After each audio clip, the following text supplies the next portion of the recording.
कहानी के शुरुआत में हमें हमारे मेन कैरेक्टर को दिखाया जाता है जिसका नाम मेमोरी होता है और उसके फादर उसे काफी ज्यादा पीट रहे थे और उसकी मदर उसको बचाने की भी कोशिश नहीं करती। और इसके बाद हमें स्कूल बस का सीन दिखाया जाता है जहाँ पे ओयामाडा जो होता है वो क्लास प्रेसिडेंट सोगू को ना एक रोमांटिक नॉवल पढ़ने के कारण काफी ज्यादा बेइज्जती कर रहा होता है और कोई भी उसकी मदद नहीं करता। और उसके बाद मेमोरी बताता है कि ये बस हमें स्कूल ट्रिप पे लेके जा रही है और ओयामाडा वहाँ पे सोगू को परेशान कर रहा है और जो भी बड़े स्टूडेंट है वो सभी उस पे हंस रहे हैं और टीचर को तो कुछ फर्क ही नहीं पड़ता। और मुझे भरोसा है कि मैं अगर यहाँ पे रोकूंगा ना तो मैं काफी ज्यादा कूल लगूंगा देखने में, बट मेरे जैसा पर्सन जो कि इतना ज्यादा कमजोर है वो कुछ भी कर ले, इन लोगों को कुछ फर्क ही नहीं पड़ेगा। और मेमोरी जो होता है ना वो सोगू को बचाने के लिए बीच में आता है और ओयामाडा बोलता है कि भाई बीच में क्यों आ रहा है, चुपचाप सीट पे चला जा। और मेमोरी बताता है कि सोगू को काफी प्रॉब्लम हो रही है तो तुम उसे परेशान मत करो। और भाई वो काफी ज्यादा हंसने लगता है, मतलब कि ओयामाडा। और इसके बाद किरीहारा जो होता है ना वो भी ओयामाडा को मना करता है सोगू को परेशान करने के लिए। और ओयामाडा बोलता है कि भाई तुझे मेरी मदद करनी चाहिए ना कि मुझे रोकना चाहिए। तो फिर मेमोरी को मारते हैं, लेकिन किरीहारा बोलता है कि मैं ऐसा नहीं करने वाला क्योंकि मुझे मेमोरी में कोई भी इंटरेस्ट नहीं है, तुम्हें भी मेमोरी को इग्नोर करना चाहिए, तो चुपचाप सोगू को उसकी बुक वापस कर दो। और इसके बाद ओयामाडा जो होता है ना वो सोगू को बुक लौटा देता है और इसके बाद एक दूसरे लड़के को परेशान करने लगता है। और मेमोरी बताता है कि जो भी कुछ मैंने किया था, मेरे जैसा पर्सन कभी सपने में भी ये सब चीजें नहीं करता।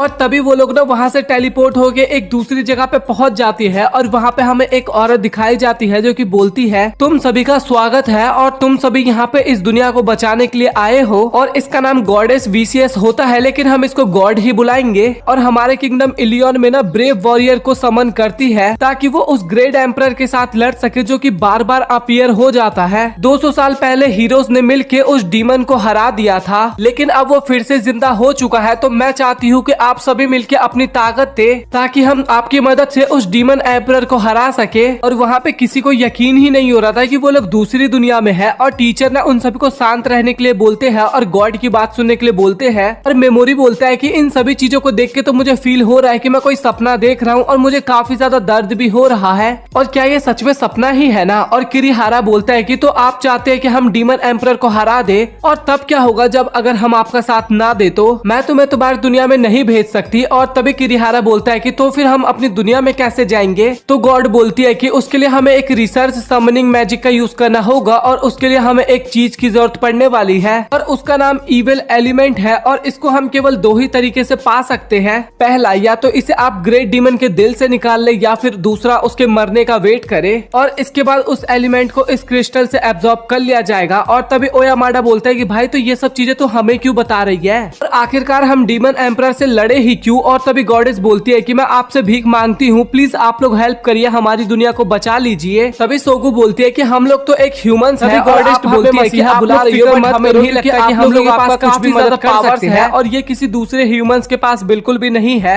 तभी विक्सेस कुछ ऑर्डर देती है और कुछ सिपाही ना एक आदमी को लेके आता है और एक मॉन्स्टर को भी लेके आता है और उस मॉन्स्टर को आदमी के ऊपर छोड़ देता है और वो मॉन्स्टर ना उस आदमी को खा लेता है। और इसके बाद जो गॉडेस्ट होती है ना वो अपनी पावर की मदद से उस मॉन्स्टर को जला देती है। और अब इन सबको समझ में आ चुका था कि भाई ये दूसरी दुनिया है, या फिर हम इसे ये भी कह सकते हैं कि हम दूसरे प्लेनेट पे आ चुके हैं। और इसके बाद विक्सेस ना उनको उनकी पावर्स चेक करने के लिए बोलती है और इसके बाद सभी लोग इस क्रिस्टल पे हाथ रखते हैं और एक एक करके ना उन सभी को उनके पावर के हिसाब से रैंक मिल जाती है। ओयामाडा को ए रैंक मिलता है, किरीहारा को एस रैंक मिलता है और सोगू को भी वहाँ पे एस रैंक मिलता है और इसी तरीके से और को भी रैंक मिलता है। लेकिन मेमोरी के पास ज्यादा पावर नहीं होती ना, इसलिए गॉडेस्ट उसको इग्नोर कर देती है। और मेमोरी सोचता है कि लगता है कि इस दुनिया में भी मुझे सब इग्नोर करेंगे और मेरी किस्मत में ही यही सब कुछ लिखा हुआ है। और यासुकी के बारे में ना वो क्रिस्टल ब्लैक हो जाता है और गॉडेस्ट बोलती है कि इस तरीके का ना सिर्फ एक बार ही हमें एक्सपीरियंस देखने को मिला है और उस आदमी के अंदर काफी ज्यादा पावर आ चुका था।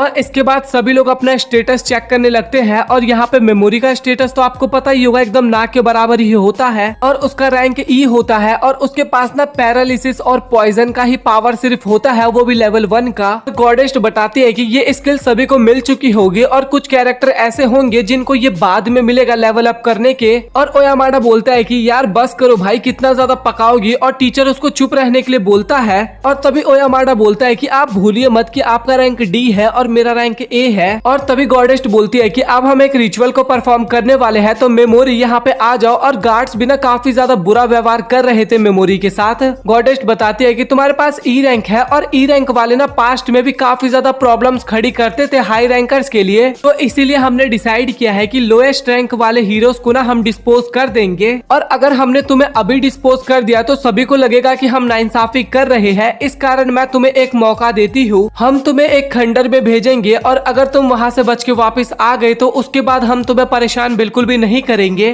गॉडेस्ट बताती है कि वो खंडर इतना ज्यादा खतरनाक है कि काफी पावरफुल हीरोज और क्रिमिनल्स को भी वहीं पे भेजा जाता है जब वो अपनी लिमिट्स को पार कर देते हैं, मतलब कि बुरे इंसान बन जाते हैं तो। और उस जगह को एवेंडेंट रूइन बोलते हैं। और इसके बाद मेमोरी जो होता है ना वो अपनी स्किल्स के बारे में बताता है, बट गॉडेस्ट बोलती है कि उसका कोई फायदा नहीं है। जिस तरीके से तुम कमजोर हो उसी तरीके से तुम्हारी स्किल्स भी कमजोर होने वाली है और उसका इफेक्ट भी कम होगा और तुम उसे केवल लो लेवल डीमंस पे ही यूज कर पाओगे। और सबसे मेन बात, तुम्हारी रैंक ई है तो तुम काफी ज्यादा कमजोर हो, तुम मेरे किसी भी काम के नहीं हो। और अगर तुम लेवल अप भी करते हो ना तो तुम ज्यादा से ज्यादा डी पे आ पाओगे, जो कि मेरे किसी काम का भी नहीं है। तभी मेमोरी बोलता है कि तुमने मेरा बिना परमिशन के मुझे यहाँ पे बुलाया है और तुम मुझे मारना चाहती हो। और किरीहारा भी बोलता है कि मेमोरी इसमें तुम कुछ भी नहीं कर सकते, अब जो हुआ वो तो हो चुका। इसके बाद याशु जो होता है ना वो मेमोरी के पास आता है और मेमोरी को लगता है कि वो मेरी मदद करेगा, क्योंकि मेमोरी भी स्कूल में याशु की मदद किया करता था। लेकिन याशु भी वहाँ पे मेमोरी का मजाक उड़ा के वहाँ से चला जाता है। और इसके बाद वो अपना रिचुअल को स्टार्ट करती है और सोगू उसको ऐसा करने से मना कर देती है, लेकिन गॉडेस जो होती है ना वो सोगू को ही बेहोश कर देती है। और मेमोरी अपने मैजिक का यूज करता है गॉडेस के ऊपर, लेकिन उसका कुछ भी असर नहीं होता। और सभी लोग उस टाइम पे काफी ज्यादा हंस रहे होते हैं और मेमोरी काफी ज्यादा रो रहा था और बोलता है कि भाई मैं आखिरकार रो क्यों रहा हूँ, चाहे मैं अपनी असलियत को कितनी भी ज्यादा छुपा लूं और एक अच्छा आदमी बनने की कोशिश करूं, मैं हमेशा के लिए ये एक्टिंग नहीं कर पाऊंगा। मुझे भी इस चीज से काफी ज्यादा नफरत है। तो चलो फिर अब मुझे अपनी असलियत दिखानी होगी, वो असलियत जो कि मैं इन सभी से छिपाते आ रहा हूँ। और इसके बाद मेमोरी काफी क्रीपी स्माइल देते हुए बोलता है कि तुम हेल में जाओगी गॉडेस्ट, और याद रखना अगर मैं वहाँ से बच के वापस आ गया तो मैं तुम लोगों में से किसी को भी नहीं छोड़ने वाला। और इसके बाद मेमोरी खंडर में टेलीपोर्ट हो जाता है और इसके बाद वो वहाँ पे रोशनी करता है और वहाँ पे उसको काफी सारे स्केलेटन्स दिखाई देते हैं। और तभी उसके ऊपर एक मॉन्स्टर अटैक कर देता है और उससे भागते हुए सोचता है वो कि ये मॉन्स्टर काफी ज्यादा पावरफुल है और मुझे ऐसा लग रहा है कि ये मॉन्स्टर मुझे मारने वाला है, तो मुझे जल्दी से यहाँ से बच के निकलना होगा। मुझे रोना आ रहा है बट मुझे इस टाइम पे समझ में नहीं आ रहा मैं क्या करूँ, क्योंकि मैं काफी ज्यादा डरा हुआ हूँ। लगता है कि ये मेरा आखिरी दिन है और आज मैं मरने वाला हूँ। ना ही तो मेरे पास वेपन है, ना ही पावर है और ना ही कोई स्किल्स है। लेकिन मेमोरी जो होता है ना वो भाई वहाँ पे हार नहीं मानता और अपने पैरालाइज स्किल का यूज करता है, जिससे वो मॉन्स्टर वहीं पे पैरालाइज हो जाता है। तभी मेमोरी सोचता है कि गॉडेस ने तो बोला था कि मेरी स्किल्स किसी भी काम की नहीं है, तो क्या ये गलती से हो गया। और तभी वहाँ पे एक और मॉन्स्टर मेमोरी के ऊपर अटैक करने के लिए आता है और इसके बाद वो अगेन अपनी पैरालाइज स्किल की यूज करता है और वो मॉन्स्टर वहाँ पे फिर से पैरालाइज हो जाता है। मेमोरी सोचता है कि नहीं ये कोई चमत्कार नहीं है, मेरी स्किल सच में काम कर रही है और मेरी स्किल्स मुझे ऐसा लगता है कि दूसरों के मुकाबले काफी ज्यादा डिफरेंट है। और तभी वो अपना स्टेटस चेक करता है ना तो उसकी मैजिक पावर खत्म हो चुकी थी और इसके बाद वो अपना पॉइजन को यूज करता है और सोचता है कि आखिरकार मैं इसको यूज कैसे कर पा रहा हूँ, क्या ये पैरालाइज के साथ ही यूज होता है और मैं अब क्या करूँ और क्या हो जब मैं अपनी स्किल्स को लगातार यूज करता रहूं। तभी पहला वाला मॉन्स्टर दोबारा आ जाता है और मेमोरी सोचता है कि लगता है इसके ऊपर से पैरालाइसिस का स्किल्स हट चुका है और लगता है कि अब तो तुम मुझे मार के ही रहोगे और क्या किसी को मुझे बचाने नहीं आना चाहिए इस टाइम पे यहाँ पे। बट यहाँ पे आएगा ही कौन, वो लोग तो बहुत ही ज्यादा खुश हो रहे थे जब मेरी ये हालत हो रही थी। तो तभी वो अपने मन में सोचता है कि मैं कोई हीरो नहीं हूँ, मैं हूँ एक बैकग्राउंड कैरेक्टर जिसको कोई भी नहीं बचाना चाहेगा और मैं किसी पे भी भरोसा नहीं करूंगा और मुझे किसी से उम्मीद भी नहीं है। और इसके बाद मेमोरी काफी ज्यादा जोश में आता है और बोलता है कि मैं तुम्हें नहीं छोड़ने वाला। इसके बाद मेमोरी की मैजिकल पावर खत्म हो जाती है और वो उस मॉन्स्टर पे पैरालाइज स्किल का यूज करता है दोबारा, लेकिन वो उस अटैक को यूज नहीं कर पाता और इसके बाद उसको तभी वहाँ पे स्लीप स्किल दिखाई देती है और इसके बाद वो उस अटैक का यूज करता है और वो मॉन्स्टर वहीं पे सो जाता है और इसके बाद वो उसके ऊपर पॉइजन स्किल का भी यूज करता है। और तभी मेमोरी सोचता है कि मैं एक टारगेट पे एक ही स्किल को 2 बार यूज नहीं कर सकता, मुझे अलग अलग स्किल्स का यूज करना होगा। इसका मतलब यहाँ पे और भी काफी सारी चीजें होंगी जो कि मुझे नहीं आता होगा या मैं नहीं कर सकता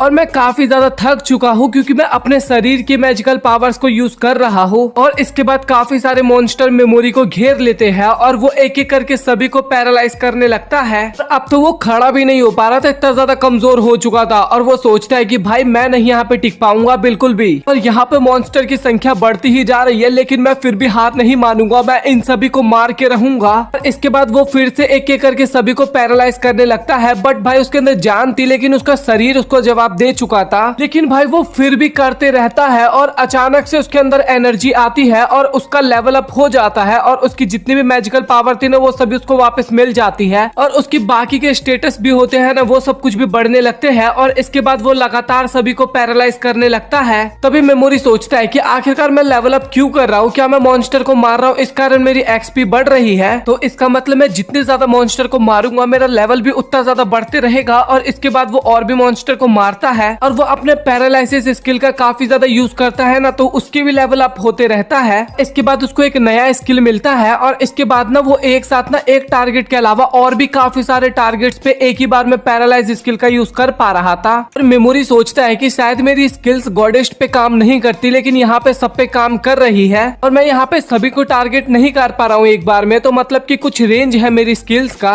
और साथ ही मैं एक ही स्किल को 2 बार भी यूज नहीं कर पाता। और इसके बाद वो पैरालाइज स्किल के साथ ना पॉइजन स्किल का भी यूज करने लगता है और दोनों का लेवल काफी ज्यादा बढ़ता है। मेमोरी का लेवल ना 258 हो जाता है और उसकी एमपी जो होती है ना मैजिकल पावर भाई वो भी काफी ज्यादा बढ़ चुकी होती है। मेमोरी सोचता है कि अगर मेरी एमपी खत्म हो गई तो मैं भी शायद यहाँ पे खत्म हो जाऊंगा। और इसके बाद उसने जितने भी मॉन्स्टर को पॉइजन दिया था ना वो सभी मरने लगते हैं और इसके बाद उसका लेवल 395 हो जाता है। इसके बाद वो ना स्लीप स्किल को भी बढ़ाने के लिए ना उसको भी यूज करने लगता है मॉन्स्टर के ऊपर। इसके बाद मेमोरी डिसाइड करता है कि वो इन सभी को मार के अपने लेवल को काफी ज्यादा इंक्रीज करेगा, लेकिन डर के मारे वो सभी मॉन्स्टर वहाँ से भाग जाते हैं। और इसके बाद मेमोरी ना वहाँ पे पड़े हुए कुछ सामानों को उठा लेता है। वहाँ पे जितने भी लोग मर गए थे ना उनकी आत्मा की शांति के लिए प्रेयर भी करता है। मेमोरी सोचता है कि अब मुझे कुछ खाने के लिए ढूंढना होगा, नहीं तो मैं जिंदा नहीं रह पाऊंगा। बट उसको वहाँ पे कुछ भी खाने को नहीं मिलता और इसके बाद वो उन मॉन्स्टर को खाने का सोचता है, बट वो काफी ज्यादा हार्ड होते हैं, इसलिए वो एक आई बॉल को निकालता है। जब वो उसको खाता है ना तो उसको पता लगता है कि ये सभी मॉन्स्टर ना एसिड के बने हैं और इनको तो ये बिल्कुल भी नहीं खा सकता। और इसके बाद वो नोटिस करता है कि उसके बैग में जो क्रिस्टल था ना उसका कलर चेंज होने लगता है और इसके बाद वो उसके अंदर और भी ज्यादा एनर्जी डालता है और उसका कलर पर्पल हो जाता है। तभी वो देखता है कि उसके अंदर तो काफी सारे खाने की चीजें होती है और इसके बाद वो उन सभी चीजों को खाने लगता है। वो रोते हुए बोलता है कि मुझे नहीं पता कि ये बैग किस तरीके से काम करता है, बट मैं काफी ज्यादा खुश हूँ कि इसने मुझे खाना दिया।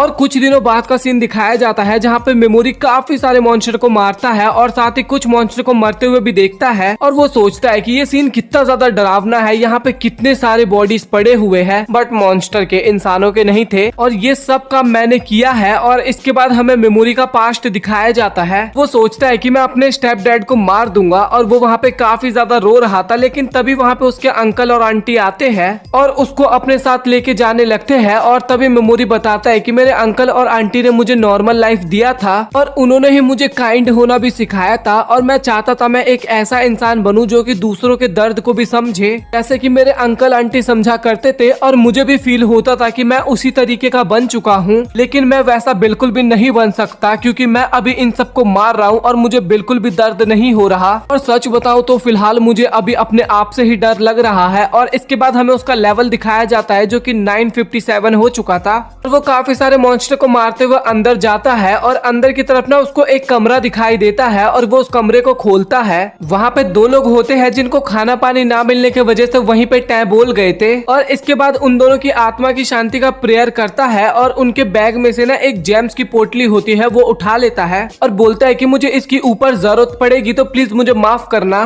और इसी तरीके से ना वो काफी सारे रूम्स को एक्सप्लोर करता है और इसके बाद वो एक रूम में और जाता है जहाँ पे उसे एक आदमी का कंकाल दिखाई देता है और वहाँ पे उसे एक लेटर भी मिलता है जो कि पुराने डार्क हीरो एंजेलिन का होता है। इसको गॉडेस ने ना जबरदस्ती यहाँ पे भेज दिया था और ये इसलिए उसको यहाँ पे भेजी थी ना क्योंकि ये गॉडेस के किसी भी काम का नहीं रहा था। और ये पढ़ने के बाद ना भाई उसको काफी ज्यादा बुरा लगता है और उसको काफी गुस्सा भी आ रहा होता है और वो बोलता है कि गॉडेस ने ग्रेट डीमन एम्परर को इविल कहा था, लेकिन मुझे तो ऐसा फील हो रहा है कि उससे ज्यादा इविल तो ये गॉडेस ही है और मैं भी सेम उन्हीं की तरह हूँ क्योंकि मुझे भी इस दुनिया को बचाने में कोई भी इंटरेस्ट नहीं है। और तभी वहाँ पे उसको एक बुक मिलती है जहाँ पे मेडिसिन और काफी सारी चीजों को बनाने के ना स्किल्स लिखे हुए थे। और डार्क हीरो एंजेलिन जो था ना उसने एक और लेटर लिखा था जिसमें ना उसने सभी चीजों को ले जाने की परमिशन दी थी, मतलब कि कोई भी यहाँ पे आएगा तो वो मेरे सामान को लेके जा सकता है। और इसके बाद मेमोरी को उसके बैग में एक फॉरबिडन स्पेल की एक बुक भी मिलती है, बट वो इसको पढ़ नहीं पाता और सोचता सोचता है कि डार्क हीरो ने इसको यहाँ पे लाया है, तो इसीलिए शायद ये काफी ज्यादा इंपॉर्टेंट होगा और क्या पता मैं इसको गॉडेस्ट के खिलाफ यूज भी कर पाऊं। बट मुझे सबसे पहले तो इसको पढ़ना सीखना होगा और इसके बाद वो वहाँ से जाने लगता है। तभी डार्क हीरो ने ना बुक में एक चीज लिखा था कि उसको सोल ईटर से बच के रहना होगा। और इसके बाद मेमोरी जब आगे जाता है ना तो उसको एक दरवाजा नजर आता है वहाँ पे,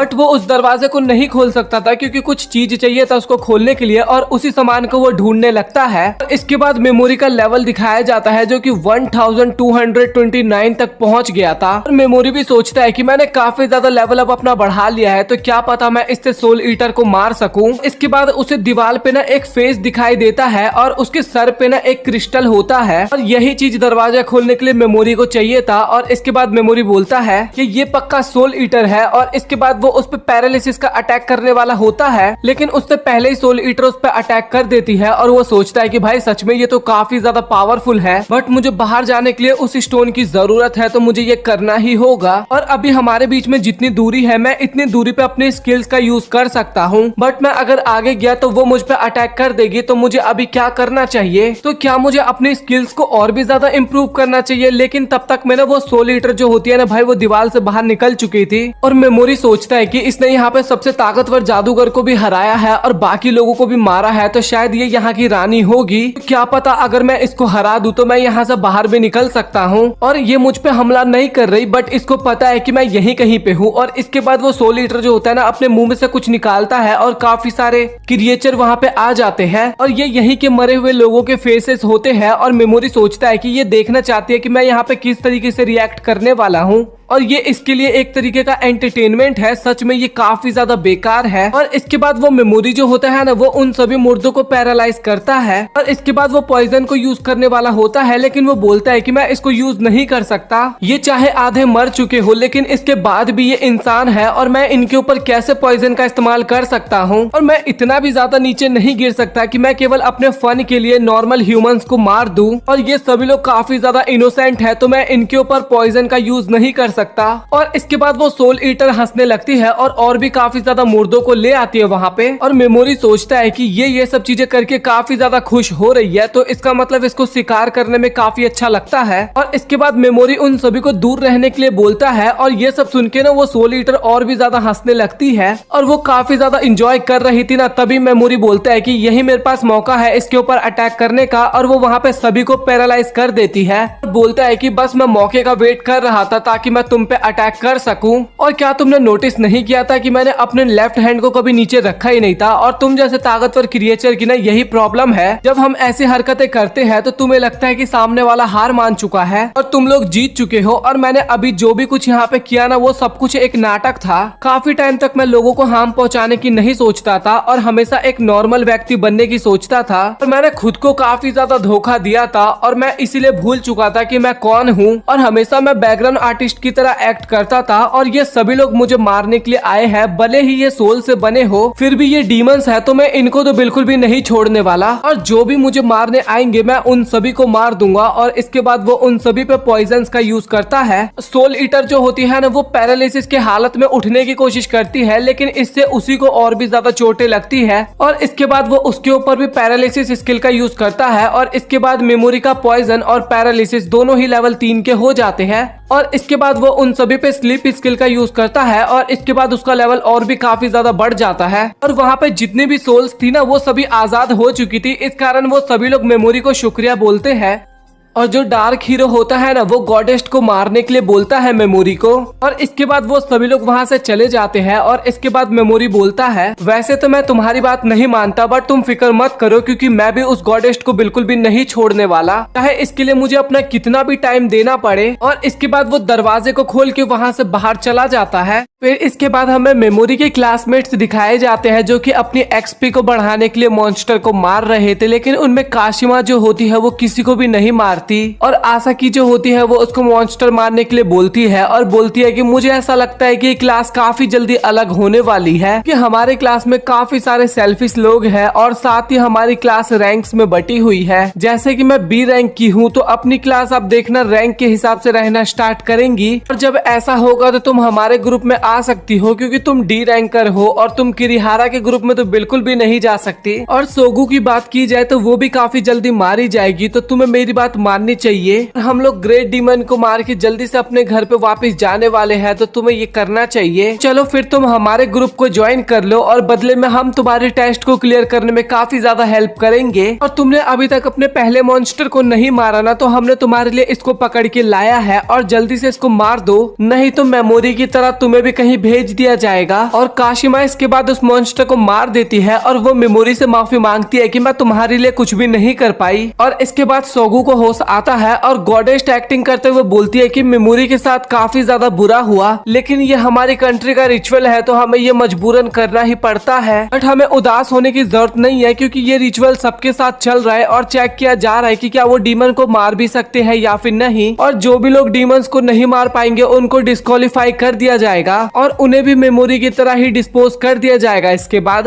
और तभी सोगू बोलती है कि मुझे आपके रूल्स बिल्कुल भी पसंद नहीं है, तो मैं एक एस रैंक होने के नाते आपके साथ एक डील करना चाहती हूँ। मैं एस रैंक होते हुए अपने सारे फर्ज निभाऊंगी, सभी मॉन्स्टर को मारूंगी, बट आप उनको नहीं मारोगी जो कि मॉन्स्टर को ना मार सके। और गॉडेस जो होती है वो उसकी बात मान लेती है और दोनों एक दूसरे से हाथ मिलाते हैं। और इसके बाद हमें एक लड़की दिखाई जाती है जो कि किसी से बच के भाग रही होती है और 4 लोग उसके पीछे पड़े हुए थे। और इसके बाद हमें मेमोरी दिखाया जाता है जो कि रुइन से बाहर निकल चुका था और इसके बाद अपने स्टैट्स को देखता है और अब वो पैरालिसिस और पॉइजन था ना, वो अपने हिसाब से सेट कर सकता था। और इसके लिए वो काफी सारे मॉन्स्टर को भी ढूंढने लगता है इसको टेस्ट करने के लिए। और वो सोचता है कि मुझे एक स्वॉर्ड की जरूरत होगी जिस कारण मैं अपने आप को बचा सकूं। और तभी उसको ना कुछ स्लाइम्स की आवाज आती है और जब वो चेक करने के लिए जाता है ना, तो वहाँ पे देखता है कि काफी सारे स्लाइम्स मिलके ना एक छोटे से स्लाइम को परेशान कर रहे थे। और वो जो छोटा स्लाइम होता है ना, वो उन सभी से बचने की कोशिश करता है और तभी मेमोरी जो होता है ना, वो उन सभी को पैरालाइज कर देता है और उस छोटे स्लाइम को छोड़ के सभी स्लाइम पे ना पॉइजन भी डाल देता है।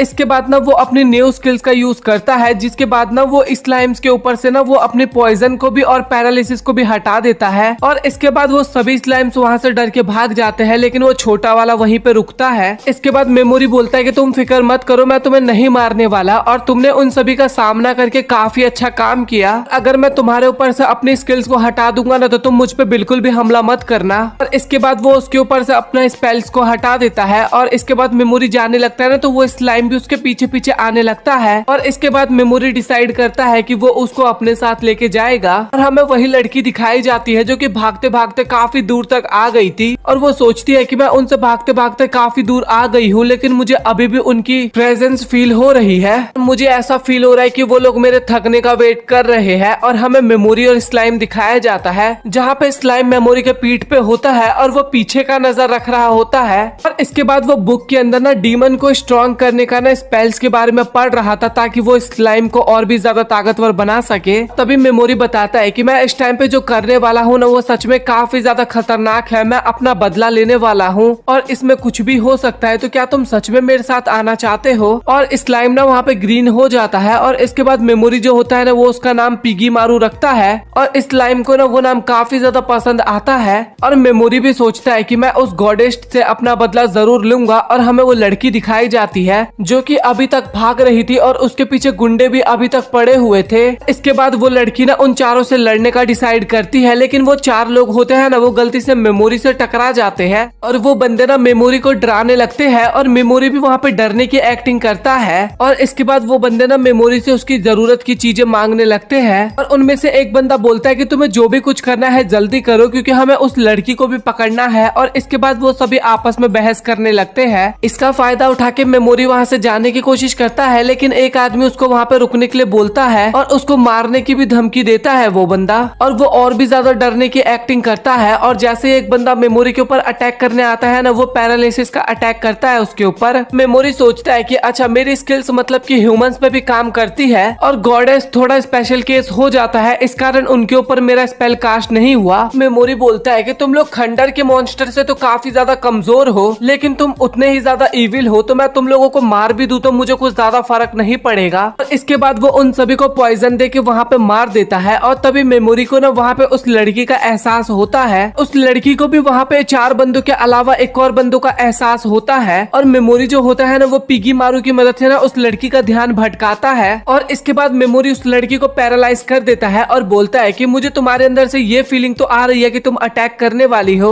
लेकिन मुझे तुमसे ज्यादा खतरा नहीं लग रहा, तो इसलिए मैं सोच रहा हूँ कि तुमसे एक बार बात कर ही लूं। तभी वो लड़की बोलती है कि आखिरकार तुम्हें क्या चाहिए, और मेमोरी बोलता है कि मैं यहाँ का नहीं हूँ, तो क्या तुम मेरी थोड़ी हेल्प कर सकते हो, मुझे यहाँ से बाहर निकलना है, तो क्या तुम मुझे वहाँ का रास्ता बता सकती हो। वो लड़की बोलती है कि आखिरकार उन चारों का क्या हुआ, और मेमोरी बोलता है कि क्या वो तुम्हारे दोस्त थे, और लड़की वहाँ पे मना करती है, और मेमोरी बोलता है कि मैं तुम्हारे मुंह से स्पेल को हटाने वाला हूँ ताकि तुम ढंग से बात कर सको, बट तुम मुझे माफ करना क्योंकि मैं तुम्हारी पूरी बॉडी से इस स्पेल को नहीं हटाने वाला, क्योंकि मुझे तुम्हारे ऊपर पूरी तरीके से भरोसा नहीं है। और तभी वो लड़की बोलती है कि सबसे पहले तुम मुझे ये बताओ कि उन चारों का क्या हुआ, और मेमोरी बोलता है कि मैंने उन सभी को मार दिया है। और वो लड़की बोलती है कि तुमने अकेले मारा है उन्हें या फिर किसी की हेल्प ली है, और मेमोरी बोलते है कि मैंने अकेले ही उन सभी को मार दिया। लड़की भी बोलती है कि मुझे तुम्हारे पर भरोसा है क्योंकि तुम्हारे बोलने पे मुझे बिल्कुल भी झूठ फील नहीं हो रहा, तो तुम्हें जो भी कुछ मुझसे पूछना है आप पूछ सकते हो, क्योंकि तुमने मेरी जान बचाई है और मुझ पे एक एहसान कर दिया है। तभी मेमोरी बोलता है कि अच्छा मुझे ये बताओ कि आखिरकार ये जगह कौन सी है, और वो लड़की बताती है कि ये उजरा किंगडम का साउथ फॉरेस्ट है। तो अच्छा तुम मुझे ये बताओ कि क्या तुम इस लेटर को पढ़ पाओगी या फिर नहीं। और लड़की बोलती है कि नहीं मैं तो इसको नहीं पढ़ सकती क्योंकि ये पुरानी लेटर है, बट एक बंदा है जो कि इसको पढ़ सकता है, पर्सन है जिसको सभी फॉरविडन बीच कहते हैं, और उसे फॉरविडन चीजों की नॉलेज थी और इसीलिए उसे यहाँ से बाहर निकाल दिया गया था। और अगर तुम्हें उससे मिलना है तो तुम्हें गोल्डन डिजन जोन जाना होगा, लेकिन वो काफी ज्यादा खतरनाक इलाका है जो कि इस कॉन्टिनेंट के मिडल में पड़ता है। अब मैं यहाँ से जा रहा हूँ तो तुम यहाँ पे ठीक से रहना। और वो सोचता है कि ये मेरी आंट की तरह है जो कि कुछ ज्यादा ही सच्ची है, और मुझे मेरी आंट की काफी ज्यादा फिक्र होती थी क्योंकि वो काफी ज्यादा भोली और दयालु थी। इसके बाद वो वहाँ से जाने लगता है और बोलता है कि तुम कुछ टाइम में ही ठीक हो जाओगी, और तब तक मैं तुम्हारी सेफ्टी की तो गारंटी नहीं लेने वाला, मैं दुआ करता हूँ कि तुम ठीक ही रहो। और इसके बाद वो वहाँ से जाने लगता है, और इसके बाद पिगी मारू जो होता है ना वो मेमोरी को बुलाने लगता है, और मेमोरी बोलता है कि सभी को मारना मेरी हॉबी नहीं है, मैं अपने रूल्स के अकॉर्डिंग लोगों को मारता हूँ, बट क्या पता फ्री होने के बाद वो मेरे पर अटैक कर दे, और क्या पता फ्री होने के बाद वो मुझ पर अटैक कर दे, और पीछे की तरफ तुम इसीलिए ध्यान रखना। और पिगी मारू जो होता है ना भाई वो सच में मेमोरी की बात सुनता है। तभी हमें पता लगता है कि मेमोरी जिससे बात कर रहा था ना वो निया किंगडम की हॉली नाइट होती है और पुरानी प्रिंसेस होती है, और इसका नाम सीरस आसन होता है। मेमोरी और भी खंडरों को ढूंढ रहा था ताकि वो अपनी एनर्जी और भी बढ़ा सके, और इसके बाद वो एक सिटी में पहुंचता है, और वहाँ पे वो अपना नाम बदल के रुकने के लिए एक घर लेता है, और शाम को सिटी में घूमने लगता है, और सोचता है कि यहाँ के लोग स्ट्रेंजर की तरफ घूरते नहीं है, और साथ ही यहाँ का माहौल भी कितना ज्यादा शांत है। इसके बाद वो खाना खाने के लिए रेस्टोरेंट में जाता है, और वो बोल रहा था कि यहाँ का माहौल सच में काफी ज्यादा बढ़िया है, क्योंकि ज्यादा पीने के बाद लोग कुछ ज्यादा ही तेज से यहाँ पे बोलने लगते हैं। इसके कारण ना इन्फॉर्मेशन इकट्ठा करना काफी ज्यादा इजी हो जाता है। और वो लोग बात कर रहे थे कि सबसे ज्यादा स्ट्रॉन्गेस्ट नाइट कौन सा है, और उनमें से एक बंदा बोलता है कि ब्लैक ड्रैगन नाइट सबसे ज्यादा स्ट्रॉन्ग है, और उन्होंने होली किंगडम निया को जला दिया है। उनके 5 ड्रैगन नाइट्स पूरे नेशन के आर्मी के बराबर है, और ब्लैक ड्रैगन नाइट में एक सबसे स्ट्रॉन्ग हीरो किलर भी है। और इसके बाद मेमोरी अपने रूम में आता है, और वो सोचता है कि चलो फिर डिसाइड करते हैं कि हमें आगे क्या करना है। और सबसे पहले तो मुझे किसी ऐसे को ढूंढना होगा जो कि उस स्पेल को पढ़ सके। इसका मतलब मुझे सबसे पहले गोल्डन डीमन जोन में जाके फॉरबिडन बीच से मिलना होगा, और साथ ही साथ मुझे पिगी मारू को और भी ज्यादा स्ट्रॉन्ग करना होगा, इसलिए मुझे स्ट्रॉन्ग पोशन को बनाना होगा। अरे रुको जरा, जहाँ पे मैं गया था वहाँ पे आपस में लोग एक खंडर में जाने की बात कर रहे थे, और मुझे उस पोशन को बनाने के लिए कुछ चीजें चाहिए होंगी जो कि मुझे उसी खंडर में मिलेगी, तो इसीलिए मुझे भी वहाँ पे जाना चाहिए। और इसके अगले दिन हमें एक आदमी दिखाया जाता है जो कि बोलता है कि सबका यहाँ पे आने के लिए शुक्रिया, और मेरा नाम क्रीड हाकलिन है, मैं चाहता हूँ कि तुम सभी लोग उस खंडर में जाओ और उस खंडर के अंदर ड्रैगन आई कप को ढूंढो, जो भी उस कप को ढूंढ लेगा उसको 300 गोल्ड कॉइन्स मिलेंगे, और साथ ही वहाँ पे तुम्हें और भी कुछ प्रीसियस चीज मिलेगी तो हम उसको भी अच्छे दामों पे खरीदेंगे। साथ ही डीमंस से आपको जो भी मटेरियल्स मिलेंगे वो आप अपने लिए रख लेना। मेमोरी भी सोचता है कि अच्छा तो मैं बोन मिल को अपने लिए रख सकता हूँ, और इसके बाद उन सभी के रजिस्ट्रेशन स्टार्ट हो जाते हैं। वहाँ पे एक बंदा बोल रहा होता है कि तुमने अपने फेस को ढक रखा है, लेकिन मुझे पता है कि तुम काफी ज्यादा सुंदर हो। और सीरस बोलती है कि तुम्हें चाहिए कि आखिरकार तुम्हें मतलब क्या है मेरे से, और वो बंदा बोलता है कि सच में तुम्हारी आवाज तो काफी ज्यादा प्यारी है, और मुझे पक्का भरोसा है कि ये आवाज तुम्हारी फेस पे भी मैच करेगी, और मुझे पक्का भरोसा है कि ये आवाज तुम्हारे फेस पे भी मैच करेगी।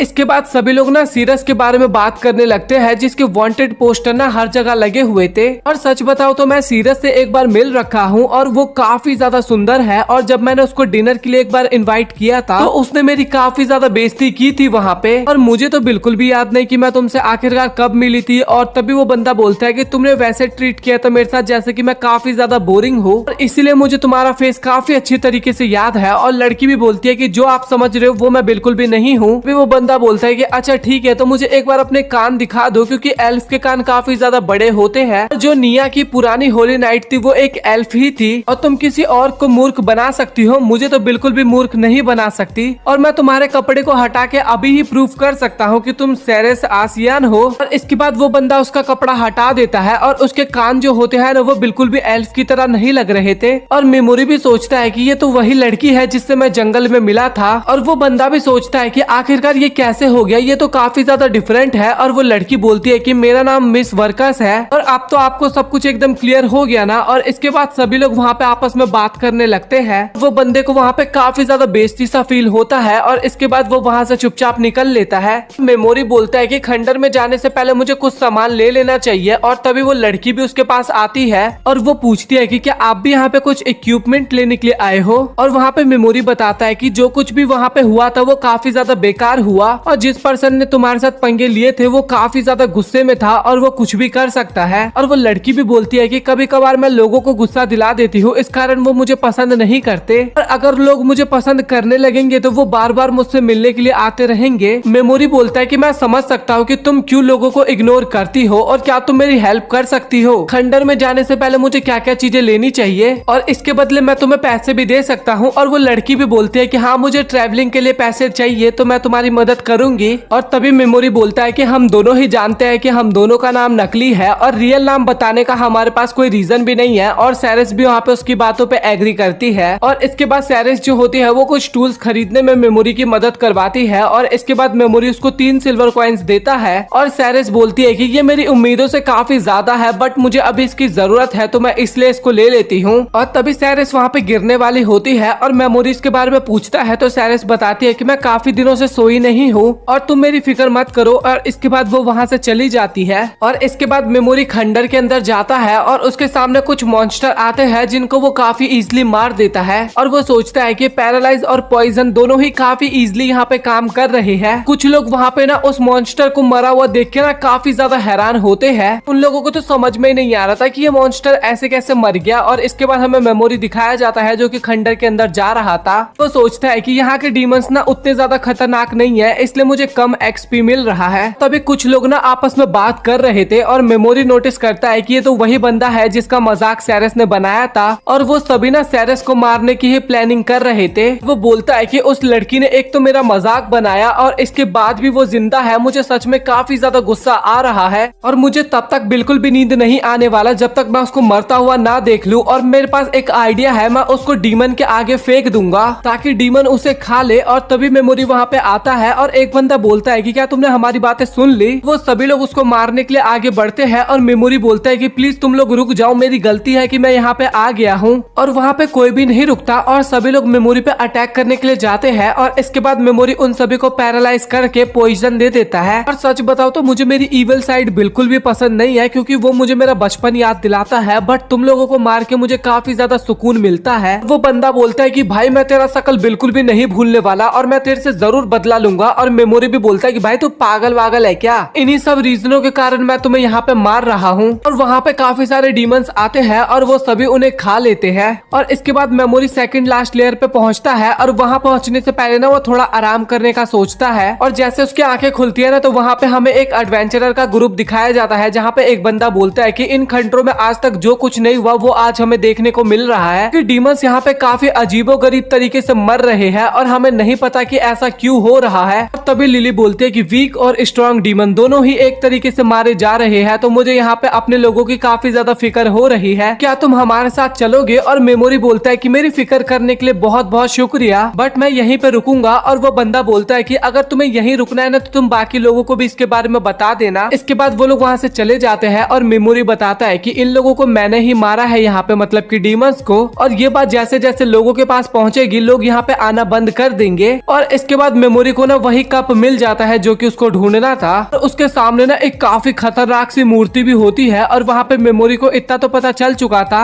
कि वो इस कप को जैसे ही उठाएगा वो मूर्ति भी तभी के तभी जिंदा हो जाएगी। और वो मूर्ति के जिंदा होने होने से पहले ही मेमोरी उसको पॉइजन दे देता है और वो ड्रैगन वहीं पे मारा जाता है। तभी वहाँ पे सैरिस आती है और वो बोलती है कि मुझे लगा था यहाँ पे सबसे पहले मैं ही पहुंचूंगी क्योंकि सभी लोग वापस चले गए, इसीलिए मैंने थोड़ा आराम करने का डिसाइड किया और लगता है कि मेरा ये डिसीजन एकदम गलत था। मेमोरी ना वो कप सैरिस को दे देता है और सैरिस भी बोलती है कि आखिरकार मैं इसके बदले तुम्हें क्या दूं, साथ ही ये कप तो 300 गोल्ड कॉइन्स का है। और तभी मेमोरी बोलता है कि मेरे ये किसी भी काम का नहीं है, तुम जाके थोड़ा आराम कर लो। लेकिन सैरिस बोलती है कि मैं ये चीज नहीं ले सकती और वो बोलता है कि तुम फिक्र मत करो, मैं इस कप के लिए यहाँ पे नहीं आया, मैं तो उस डीमन के लिए यहाँ पे आया हूँ जो कि नीचे है। और सैरिस बोलती है कि मुझे तो लगा था कि ये डील वहीं पे खत्म हो जाती है जब हमें कप मिल जाए। तभी मेमोरी बताता है कि मुझे इस कप से मतलब नहीं है, इसके नीचे एक ऐसा डीमन है जिससे मुझे थोड़ा काम है। तभी सैरिस बोलती है कि अगर ऐसी बात है तो मैं भी आपके साथ चलूंगी, चाहे कुछ भी हो जाए मैं किसी भी हालत में आपका साथ दूंगी। मेमोरी भी सोचता है कि इसकी आंखों में देख के ऐसा पता चल रहा है कि ये पीछे हटने वाली तो बिल्कुल भी नहीं है, तो आखिरकार मुझे क्या करना चाहिए। तभी मेमोरी बोलता है कि कुछ शर्तें हैं कि तुम मुझसे कुछ भी पर्सनल सवाल नहीं पूछोगी और मुझे नहीं पता कि नीचे कितना ज्यादा खतरा है, तो इसीलिए तुम्हें नीचे अपना ध्यान खुद ही रखना होगा। और सैरिस भी बोलती है कि आप फिक्र मत करिए, मैं इन सभी चीजों का ध्यान रखूंगी। और सैरिस बोलती है कि मैं इतना आपको गारंटी देती हूँ कि मैं आपको बचाने के लिए अपनी जान भी दे सकती हूँ। और इसके बाद वो लोग नीचे जाते हैं जहाँ पे सैरिस एक डीमन को काफी इजीली मार देता है और जो मेमोरी होता है वो उसकी काफी तारीफ करता है। और इसके बाद मेमोरी उससे गोल्डन आई और डीमंस के बारे में पूछने लगता है। और तभी सैरिस बताती है कि गोल्डन आई डीमन के पास काफी सारे एक्सपीरियंस पॉइंट्स होते हैं और दूसरी दुनिया से आए हुए हीरोज जो होते हैं वो अपने लेवल्स को बढ़ाने के लिए इनको मारते हैं और उन्हें ह्यूमंस को मारने पे कोई भी एचपी नहीं मिलती। और तभी मेमोरी सोचता है कि अच्छा इसी कारण मुझे वहाँ पे एक्सपी नहीं मिली थी। तभी वो पूछता है कि तो फिर नॉन गोल्डन आई डीमन कैसे होते हैं। तभी सैरिस बोलते हैं कि वो नॉर्मल डीमन होते हैं और उनका रिलेशन ह्यूमंस के साथ अच्छा भी बन सकता है।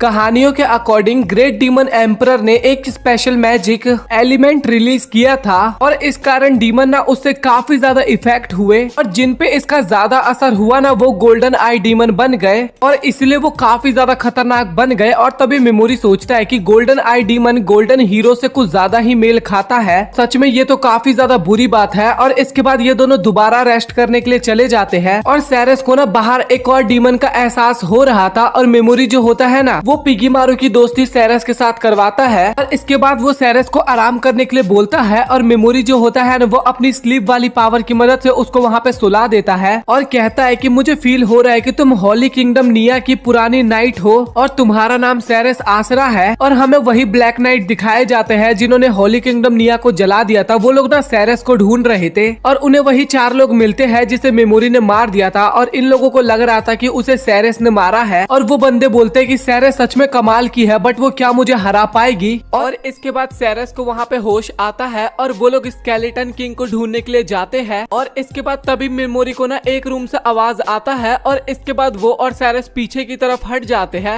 और तभी उस कमरे से ना स्केलेटन किंग बाहर निकलता है और जो मेमोरी होता है ना वो स्केलेटन किंग को देख के ही हैरान हो जाता है और सोचता है कि सच में ये बाकी मॉन्स्टर के मुकाबले काफी ज्यादा पावरफुल लग रहा है। और तभी सैरिस बोलती है कि उसके मुंह के नीचे जो हड्डी दिख रही है अगर हम उसको तोड़ देंगे तो क्या पता हम इसे हरा सके, वहाँ से कमजोरी हो इसकी। और वैसे देखा जाए तो ये सच में काफी ज्यादा पावरफुल लग रहा है, तो आप इसको बिल्कुल भी नहीं संभाल पाओगे। और तभी मेमोरी बोलता है कि अगर ऐसी बात है तो हम इसको किस तरीके से हराएंगे। और तभी सैरिस बोलती है कि मेरी एक रिक्वेस्ट है, मैं एक एबिलिटी यूज करने वाली हूँ, इस कारण मेरे आसपास एक आर्मर आ जाएगा और इससे ना मेरी फिजिकल एबिलिटी जो है वो काफी ज्यादा बढ़ जाती है। तो आपसे रिक्वेस्ट होगी कि इसके बारे में आप किसी को ना बताएं और ये बात को एकदम सीक्रेट रखे। और मैं आपसे काफी ज्यादा माफी चाहती हूँ क्योंकि ये स्केलेटन किंग जो है वो काफी ज्यादा पावरफुल है और क्या पता मैं आपको ना बचा पाऊँ यहाँ पे। तो अगर यहाँ पे कुछ भी गड़बड़ हमें देखने को मिले तो तुम यहाँ से भाग जाना। और इसके बाद जो स्केलेटन किंग होता है ना वो उनके ऊपर अटैक कर देता है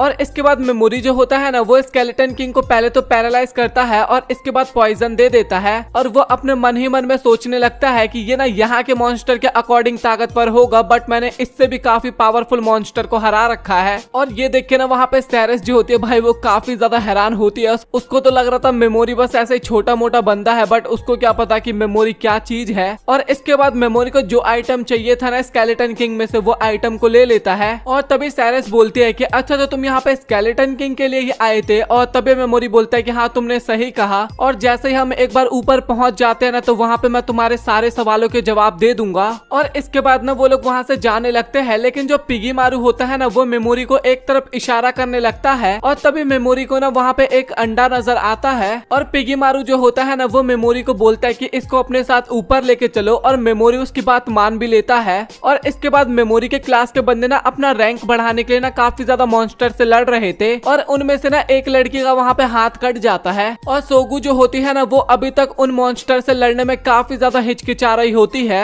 और ओयामाडा और किरिहारा जो होता है ना वहाँ पे वो अपने मैजिक की मदद से ना उन सभी मॉन्स्टर को मार देता है और इससे ना उनके जो साथी होते हैं ना उन पे भी काफी बड़ा खतरा आ जाता है। लेकिन सोगू वहाँ पे उसको बचा लेती है और किरिहारा बोलता है कि ये डीमन सच में ताकतवर होंगे लेकिन मुझसे ज्यादा ताकतवर नहीं होंगे और अब तो मेरा लेवल भी 24 हो चुका है। लिटरली भाई इसका लेवल 24 है और जो हमारा मेमोरी है उसका लेवल तो 500 प्लस हो चुका है। भाई बहुत ही ज्यादा गैप आ चुका है इनके लेवल के बीच में। और जो सेरेस होती है ना वो ड्रैगन आई को वहाँ पे लेके आ जाती है और ये देख के ना भाई वहाँ पे सभी लोग काफी ज्यादा हैरान होने लगते हैं। और तभी सेरेस मेमोरी को बोलती है कि उन्होंने मुझे बोला है कि वो कल मुझे पेमेंट दे देंगे तो इसलिए मैं आज यहीं पे रुकने वाली हूँ। तभी मेमोरी बोलता है कि अच्छा तो इसका मतलब तुम आज फ्री हो तो क्या मैं तुमसे कुछ बात कर सकता हूँ, तुम्हारे पास टाइम है ना। और वहाँ पे सेरेस बोलते हैं कि हाँ मेरे पास टाइम है और मुझे इससे कोई प्रॉब्लम भी नहीं है। और इसके बाद मेमोरी बोलता है कि क्या तुम 8 बजे रात में मुझे मिल सकती हो और वहाँ पे सेरेस हाँ बोलती है। और रात के टाइम पे ना जो मेमोरी होता है ना वो पिगी मारू के लिए ना पावर बढ़ाने वाला पोशन बना रहा था और वो फाइनली उसने कंप्लीट कर लिया था। और तभी वहाँ पे सेरेस भी आ जाती है और तभी सेरेस बोलती है कि क्या मुझे आप अपनी स्क्वाड में हायर करना चाहते हैं। और तभी मेमोरी वहाँ पे बोलता है कि हाँ तुमने सही कहा क्योंकि मुझे लगा कि तुम्हें पैसे की जरूरत पड़ेगी। वैसे देखा जाए तो उस कप के बदले जो तुम्हें पैसे मिलने वाले हैं वो तुम्हारे लिए काफी ज्यादा होंगे तुम्हारी ट्रैवलिंग के लिए, बट क्या पता तुम्हें और भी ज्यादा पैसे की जरूरत पड़े और मैं बीच में कप को ला के अपना एहसान जताने की कोशिश नहीं कर रहा। और वैसे तुम्हें नहीं पता तो मैं तुम्हें बता देता हूँ कि मेरा गोल फॉरबिडन विच से मिलना है और इसीलिए मुझे गोल्डन डीमन जोन भी जाना है और वहाँ पे डीमन भी काफी ज्यादा है। बट अगर मेरे साथ कोई ऐसा पर्सन होगा जिसको लड़ाई करना काफी अच्छे से आता हो तो मेरे लिए काफी ज्यादा इजी हो जाएगा। और मैं सोच ही रहा था कि मैं अपने टीम में किसी नाइट को हायर कर लूं, बट मैंने जब तुम्हें लड़ते हुए देखा तो मुझे पता चल गया तुम इस काम के लिए एकदम परफेक्ट हो। और तभी सेरेस बोलती है कि मुझे जिस लोकेशन पे जाना है अगर मैं गोल्डन डीमन जोन से उस लोकेशन पे जाऊंगी तो मैं जल्दी पहुंच जाऊंगी, तो मैं तुम्हारे साथ चल सकती हूँ। लेकिन तभी मेमोरी बोलता है कि तुम्हें इतनी जल्दी जवाब देने की जरूरत नहीं है, जोनाटो जाने के और भी काफी सारे रास्ते हैं। और क्या मैं तुमसे एक और क्वेश्चन पूछ सकता हूँ सेरेस। और तभी सेरेस काफी हैरान होती है और बोलती है कि आपको कैसे पता मेरा नाम। और तभी मेमोरी बोलता है कि मुझे पहले से ही पता था कि तुम्हारा नाम सेरेस है और जब तुम खंडर में सोई थी ना तो वो मेरे स्किल की वजह से तुम वहाँ पे सोई थी और तुम इसलिए काफी ज्यादा परेशान थी कि तुम्हारी असलियत लोगों को पता ना चल जाए। और अगर तुम मेरे साथ ट्रेवल कर रही हो और उस टाइम पे अपनी आइडेंटिटी को हाइड कर रखी होगी तो ये काफी ज्यादा प्रॉब्लम की बात होगी, बट तुम ज्यादा फिक्र मत करो क्योंकि तुम मेरे लिए काफी ज्यादा इंपॉर्टेंट हो, इसलिए मैं तुम्हारी सच्चाई किसी को भी नहीं बताने वाला। और तभी सेरेस बताती है कि मैं अपनी पावर्स की मदद से अपनी असलियत को छिपाती हूँ और अगर मैं सो जाऊंगी तो इसके बारे में लोगों को पता चल जाएगा। और मेरे पीछे व्हाइट वॉकर्स पड़े हुए थे क्योंकि उन्होंने मेरी रियल फॉर्म देख ली थी। अब तो वो चारों मारे जा चुके हैं तो अभी मेरी जर्नी काफी ज्यादा इजी हो गई, तो इसके लिए मैं आपका शुक्रगुजार हूँ। और इसके बाद वो अपने रियल फॉर्म में आ जाती है और तभी मेमोरी बोलता है कि अगर तुम यहाँ पे अपने रियल फॉर्म में आ गई हो तो इसका मतलब ये है कि तुम्हें मुझ पे विश्वास है। और तभी सेरेस बोलती है कि हाँ मुझे आप पे पूरा विश्वास है। और इसके बाद मेमोरी भी अपना असली नाम बताता है और उसका असली नाम तो मेमोरी ही होता है भाई। और मेमोरी बोलता है कि अब हम दोनों को एक दूसरे का रियल नाम पता है तो अब से हम इसके बारे में किसी को भी नहीं बताएंगे। और सेरेस बोलती है कि मैं गोल्डन डीमन जोन तक आपके साथ आपके स्क्वाड के रूप में जाने वाली हूँ। और इसके बाद ना वो उसको पेमेंट के तौर पे ना एक स्टोन देता है और वो स्टोन देख के ना भाई सेरेस वहाँ पे काफी ज्यादा हैरान होती है और बोलती है कि ये तो ब्लू ड्रैगन स्टोन है। और मेमोरी बोलता है कि क्या ये ज्यादा इंपॉर्टेंट होता है क्या, और वो बताती है कि ये ना ब्लू ड्रैगन से मिलता है और ये काफी कम पाए जाते हैं और ये चीज ना मार्केट में भी नहीं मिलने वाली, और कप ऑफ ड्रैगन है ना उससे भी काफी ज्यादा कीमती है ये। तभी मेमोरी बोलता है कि इसका मतलब यही है ना कि मैं तुम्हें ये पेमेंट के तौर पे दे सकता हूँ ना। और सेरेस बोलते हैं कि नहीं आप ये मुझे नहीं दे सकते क्योंकि ये काफी ज्यादा इंपॉर्टेंट है,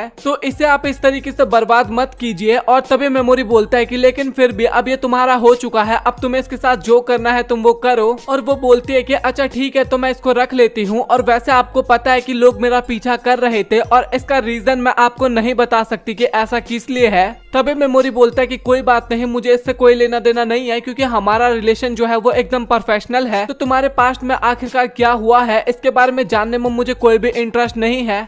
और इसके बाद अगले दिन मेमोरी और सैरस जो होते हैं ना वो एक साथ बैठ के ब्रेकफास्ट कर रहे थे, लेकिन कुछ बंदे जो थे ना वो सैरस के ऊपर कमेंट कर रहे थे वहाँ पे। लेकिन मेमोरी जो होता है ना वो सैरस को उन लोगों को इग्नोर करने के लिए बोलता है और इसके बाद वो फॉरबिडन स्पेल्स के बारे में पूछने लगता है और सैरस बताते हैं कि ये वही स्पेल्स है जिसे गॉडेस ने यूज करने से मना किया है। और तभी मेमोरी मन में सोचता है कि शायद ये वो स्पेल्स होंगे जिससे गॉडेस को खतरा है और यही वो रीजन है जिस कारण इसे बैन कर रखा है। और सैरस बोलती है कि इसके बारे में मुझे उतना ज्यादा कुछ नहीं पता। और इसके बाद सैरस जो होती है ना वो अपना रिवॉर्ड लेने के लिए चली जाती है और मेमोरी जो होता है ना वो पिगी मारू को और भी ज्यादा पावरफुल बनाने के लिए फॉरेस्ट के अंदर जाता है। और वहाँ पे पार्टी के अंदर ना किंग ने ना एक मैजिशियन को बुलाया था ताकि वो चेक कर सके कि वो कप रियल भी है या फिर फेक है। और उस मैजिशियन को देख के ना सैरस वहाँ पे काफी ज्यादा घबराने लगती है और मेमोरी जो होता है ना वो सैरस का वेट कर रहा होता है और वो देखता है कि जितना टाइम उसने बताया था उस टाइम से काफी ज्यादा लेट हो चुकी है। और इसके बाद हमें गॉडेस का सीन दिखाया जाता है जो कि बता रही थी कि आपको स्केलेटन नाइट्स मिले थे और उससे लड़ने में तो आपको काफी ज्यादा मुश्किल हुई होगी। तभी सोगू बोलती है कि आखिरकार साकुरा कैसी है और तभी गॉडेस बताती है चिंता मत कीजिए, मैंने उनके हाथ को अपने स्किल से ठीक कर दिया है और ये मैंने इसलिए किया है क्योंकि साकुरा बी रैंकर थी। और तभी वो पूछती है कि क्या आप किरिहारा का ग्रुप ज्वाइन नहीं करने वाली। और तभी सोगू बोलती है कि मुझे ऐसा नहीं लगता कि हम दोनों एक साथ एक ग्रुप में रह पाएंगे। और तभी गॉडेस बोलती है लेकिन आपके ये सेल्फिश डिसीजन के कारण आपके दोस्तों को काफी ज्यादा परेशानी हो सकती है। और तभी सोगू बोलती है कि चाहे ये सेल्फिश ही क्यों ना हो बट फिर भी मैं किरिहारा के ग्रुप को बिल्कुल भी ज्वाइन नहीं करने वाली। तभी गॉडेस बोलती है कि ये आप उस टाइम पे भी बोलोगी जब आपके कारण इस दुनिया में काफी ज्यादा खतरा आ जाए। तभी सोगू बोलती है कि एक एस रैंक हीरो होने के नाते मैं अपनी तरफ से अपनी पूरी जान लगा दूंगी।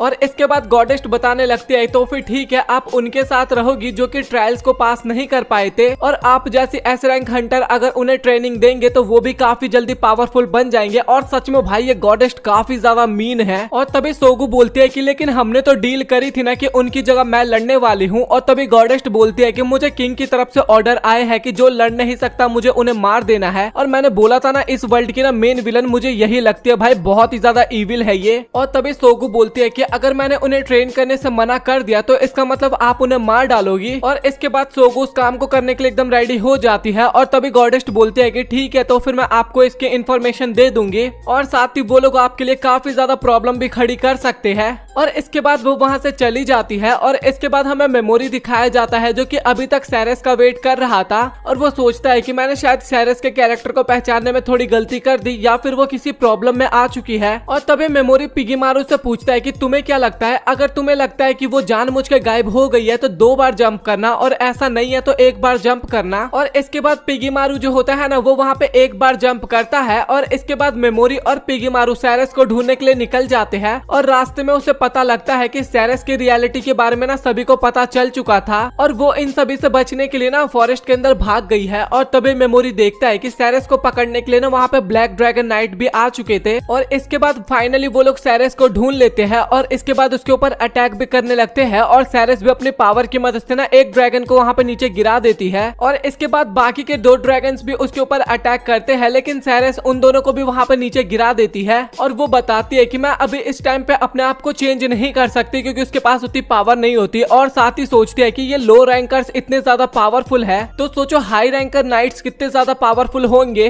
और इसके बाद एक ड्रैगन अगेन सैरस के ऊपर हमला करने के लिए आता है और सैरस सोचती है कि ये ड्रैगन जो है ये रियल प्रॉब्लम नहीं है बल्कि कोई और ही है जो कि यहाँ पर रियल प्रॉब्लम है। और तभी वो पर्सन बाहर निकल आता है और इसके बाद सैरस और वो पर्सन आपस में लड़ने लगते हैं और उस बंदे का नाम ना गिजियो होता है और वो बताने लगता है कि मैं 5 ड्रैगन नाइट्स में से एक हूँ। और वो बोलता है कि अब तुम यहीं पे मरने वाली हो। और सैरस भी वहाँ पे सोचती है कि मैं अपना पावरफुल अटैक यहाँ पे यूज नहीं कर सकती। और इसके बाद वो दोनों वहाँ पे लड़ने लगते हैं और सैरस बोलती है कि मुझे तो लगा था कि तुम मुझे यहाँ पे पकड़ने आए हो बट तुम तो मुझे मारने की कोशिश कर रहे हो। तभी गिजियो बोलता है कि अच्छा ठीक है चलो फिर मैं तुम्हें एक बात बता देता हूँ। तभी गिजियो बोलता है कि हमें तुम्हें मारने के लिए किसी और की तरफ से ऑर्डर मिले हैं। और वो सोचती है कि अगर मुझे इसको रोकना है तो मुझे स्पिरिट सैगुला का यूज करना होगा। और इसके बाद गिजन जो होता है ना वो सैरस को नीचे गिरा देता है और उसके हाथ से तलवार भी फेंक देता है और उसको पकड़ भी लेता है वहाँ पे। और इसके बाद तभी वहाँ पे मेमोरी आ जाता है और वो ड्रैगन और गिजन दोनों को ही पैरालाइज कर देता है। और वो ड्रैगन को तो वहाँ पे पॉइजन दे देता है बट गिजियो जो होता है ना वो उसको सुला देता है वहाँ पे। और तभी सैरस बोलती है कि आखिरकार तुम यहाँ पे क्या कर रहे हो। और तभी मेमोरी बोलती है कि तुम्हें जो मैंने टाइम दिया था था, तुम उससे काफी ज्यादा लेट हो गई हो, इसके बाद मैं तुम्हें ढूंढता हुआ यहाँ पे आ गया। तभी सेरेस बोलती है कि प्लीज मुझे माफ करना, बट अगर मैं तुम्हारे साथ जाऊंगी तो ये लोग तुम्हारा भी पीछा करेंगे, इसलिए मैं तुम्हें तुम्हारा पेमेंट वापस कर रही हूँ। और मेमोरी भी बोलता है कि सच में ये तो काफी मुसीबत की बात है, तो इसका मतलब तुम ये सारे ब्लू ड्रैगन स्टोन रख सकती हो, क्योंकि मैं तुमसे अच्छी पार्टनर तो बिल्कुल भी नहीं ढूंढ सकता। और इसके बाद वो उसको अपने सारे कपड़े उतारने के लिए भी बोलता है और वहाँ पे सेरेस काफी ज्यादा हैरान हो जाती है। और तभी मेमोरी बोलता है कि गांव के लोगों ने तुम्हारे कपड़े पहचान लिए हैं, इसलिए तुम्हें अपने कपड़े चेंज करने होंगे।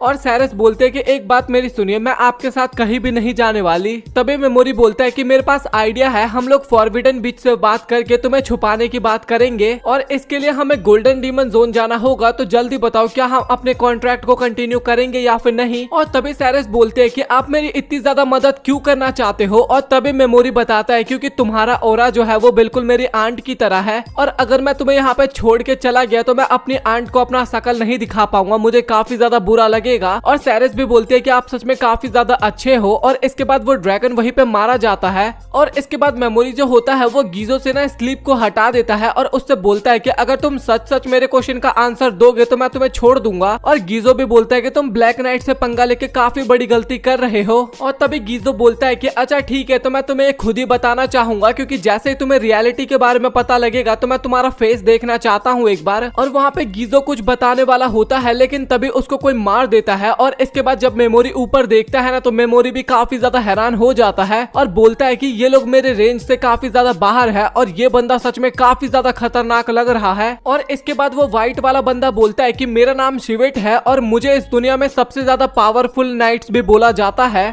और तभी सेरेस भी बोलती है कि ये तो 5 ब्लैक ड्रैगन नाइट्स है। और तभी मेमोरी बोलता है कि ये तो 4 है, 5वां कहाँ है। और तभी शिवेट बोलता है कि 5वें का मुंह मैंने बंद कर दिया। और वहाँ पे उसका एक साथी बान बोलता है कि क्या हमें सच में उसको मारने की जरूरत थी भी, और तुम्हें ना अपनी किसी भी तरीके से पैसे कमाने वाली आदत को ना थोड़ा कंट्रोल में रखना चाहिए, क्योंकि ओटोरा जो है वो इसके बारे में हमसे जरूर पूछेगा। और इसके बाद हमें पास्ट का सीन दिखाया जाता है, जहाँ पे शिवेट जो होता है वो किंग ओटोरा से ना उसके लैंड के सबसे पावरफुल पर्सन को मांगता है। और किंग ओटोरा ना सपने में यही सारी चीजें देख रहा था और ये सब देख के ना काफी ज्यादा परेशान होता है। और वो बताता है कि सेरेस, जब मैं तुम्हें देखता हूँ तो मेरे जैसे बुढ़े को भी एकदम जवानी के दिन याद आ जाते हैं। वैसे मुझे तुम्हारे जाने का काफी ज्यादा अफसोस होगा, और जैसे ही कोई दूसरा आदमी तुम्हारे ऊपर ध्यान देने लगता है तो मुझे वहाँ पे ऐसा फील होता है कि तुम इससे बढ़िया मर ही जाओ। तो प्लीज तुम जो भी कुछ चाहती हो मैं तुम्हें सब कुछ दूंगा, बट तुम इस दुनिया से चली जाओ। और तभी सेरेस को पता लगता है कि सेरेस को मारने का सुपारी ना किंग ओटोरा ने ही दिया था इन लोगों को। और सेरेस भी सोचती है कि क्या किंग ओटोरा मेरे बारे में इस टाइप का सोचते हैं। और बान बोलता है कि एक बार इसकी शक्ल देखो, कितना ज्यादा अजीब सा लग रहा है। और शेवेट बोलता है कि गिजन अभी हमारे लिए ना काफी ज्यादा मुश्किल खड़ी करने वाला था, तो इसीलिए मैंने इसको मार दिया, और अगर ये मेरे अटैक से बच जाता ना तो शायद मैं इसको छोड़ भी सकता था। तभी मेमोरी सोचने लगता है कि मैंने इसके ऊपर पैरालिसिस एक्टिवेट कर रखा था, बट अगर वो एक्टिवेट नहीं भी होता ना शायद फिर भी गिजन उससे नहीं बच पाता। तभी किवेश बोलता है कि आखिरकार हम सेरेस का क्या करने वाले हैं। और तभी शेवेट बोलता है कि आखिरकार अप्रैल का क्या कहना है। और किवेश बोलता है कि उसने सब कुछ हमारे ऊपर ही छोड़ रखा है। और वो बोलता है कि मेरे पास एक आइडिया है, पहले तो इसको हम अपने आदमियों को सौंपेंगे और इसके बाद हम उसे मार देंगे। और तभी बान कहता है कि हम ऐसा नहीं कर सकते, क्योंकि पुराना हॉली किंग बोल रहा है कि इसकी लाश को एकदम सही सलामत उसके पास लेके आना है। और सेरेस बोलते है कि आखिरकार तुम कहना क्या चाहते हो। और तभी ओबान बोलता है कि जब तक तुम जिंदा रहोगी ना वो बुढ़ा चैन की नींद नहीं लेने वाला। और तभी शिवेट बोलता है कि तुम फिक्र मत करो, तुम्हें अपनी जिंदगी बचाने का ना मैं एक चांस देने वाला हूँ। और तभी किवेक बोलता है कि तुम्हें लॉर्ड शिवित के साथ लड़ना होगा, और अगर तुम उससे जीत जाओगे तो तुम्हें बख्श दिया जाएगा। और शिवेट बोलता है कि तुम अपने साथ ना स्पिरिट रेगेलिया को यूज करके मेरे साथ लड़ सकती हो। पहले तो मैंने यही प्लानिंग सोची थी, बट मुझे अभी इस लड़के में काफी ज्यादा इंटरेस्ट आ चुका है, तो बताओ लड़के आखिरकार तुम हो कौन। और मेमोरी जो था ना भाई वो वहाँ पे काफी ज्यादा घबरा रहा था और सोच रहा था कि अभी मैं कुछ नहीं कर सकता, क्योंकि ये मेरी रेंज से काफी ज्यादा बाहर है।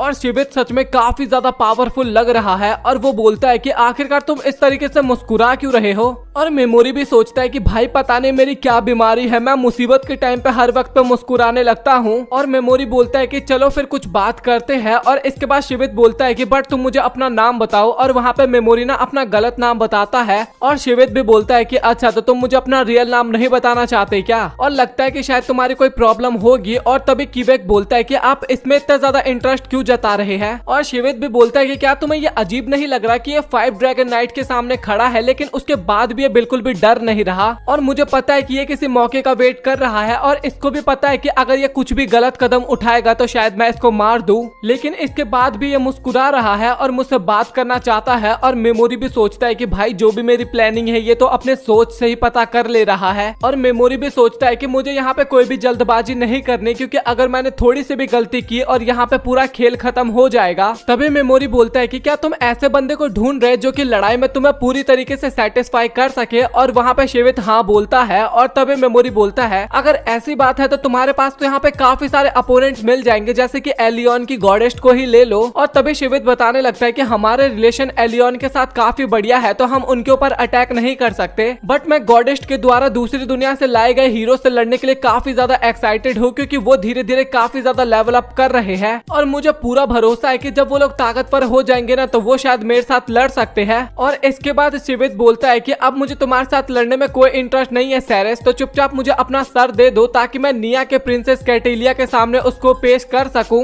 और सेरेस बोलती है कि तुम ऐसा बिल्कुल भी नहीं कर सकते। और तभी शिवित बोलता है कि मूर्ख लड़की तू एकदम चुपचाप हो जा, और तुझे पता है कि बाकुआ ने अपने पॉलिसीज को चेंज करके निया पे हमला किस लिए किया, वो सब तेरे कारण हुआ था। और निया इसलिए डिस्ट्रॉय हुआ है क्योंकि पुराने हॉली किंग ने तुम्हें गॉडेस्ट को देने से मना कर दिया था। और वैसे मैं उनसे लड़ना काफी ज्यादा पसंद करता हूँ जो कि मेरी काबिलियत के सामने खड़े हो, बट मुझे तुम उतनी ज्यादा पावरफुल नहीं लग रही, तो चुपचाप मेरे साथ चलो। और तभी मेमोरी सोचता है कि तो फाइनली मुझे यहाँ से बाहर निकलने का रास्ता मिल चुका है। और तभी मेमोरी बोलता है कि शिवित तुमने बोला था ना कि जो तुम्हें पावरफुल लगते हैं तुम उससे लड़ते हो। और शिवित भी बोलता है कि हाँ तुमने सही कहा, तो मैं तुमसे लड़ना चाहूंगा। और तुमने ये भी कहा था कि हीरोज ब्लेसिंग की पावर से स्ट्रांग हो रहे हैं। और मैं तुम्हें अपना रियल नाम बता दूं, मेरा नाम मेमोरी है और मैं दूसरी दुनिया से आया हुआ हीरो हूँ। और ये सुन के ना वहाँ पे सभी लोग काफी ज्यादा हैरान होते हैं। और तभी शिवित बोलता है कि अच्छा तो वो ये रीजन है जिस कारण मुझे तुम्हारे अंदर से इतनी स्ट्रेंज फीलिंग आ रही थी। और तभी शिवित बोलता है कि मुझे ये समझ में नहीं आ रहा कि आखिरकार तुम यहाँ पे क्या कर रहे हो। और तभी मेमोरी बोलता है कि मैं इसको झूठ नहीं बोल सकता क्योंकि ये काफी जल्दी उसको पहचान लेगा। और मेमोरी बोलता है कि मैं उन हीरो से काफी ज्यादा अलग हूँ, इसलिए मैं थोड़ा अकेले काम कर रहा हूँ और इसके लिए मुझे गॉडेस नहीं बोला था। और अभी मैंने जो भी इसको बोला वो बिल्कुल भी झूठ नहीं था। अब देखते हैं कि ये इसको किस तरीके से समझता है। और तभी शिवित बोलता है कि तुम आखिरकार दूसरों से अलग क्यों काम कर रहे हो। और मेमोरी बोलता है कि मैं बाकी सबसे अलग रैंक पे हूँ इसलिए मैं अकेले काम कर रहा हूँ। और तभी शिवित बोलता है कि इसका मतलब गॉडेस तुम्हें स्पेशल मानती है। और मेमोरी बोलता है कि तुमने सही कहा, क्योंकि गॉडेस के हिसाब से मैं एक ऐसा हीरो हूँ जो कि काफी ज्यादा अलग है। तभी शिवित बोलता है कि अच्छा मुझे ये बताओ कि आखिरकार तुम क्या चाहते हो। और तभी मेमोरी बोलता है कि मैं चाहता हूँ कि अभी हम अपनी लड़ाई को पोस्टपोन कर दे।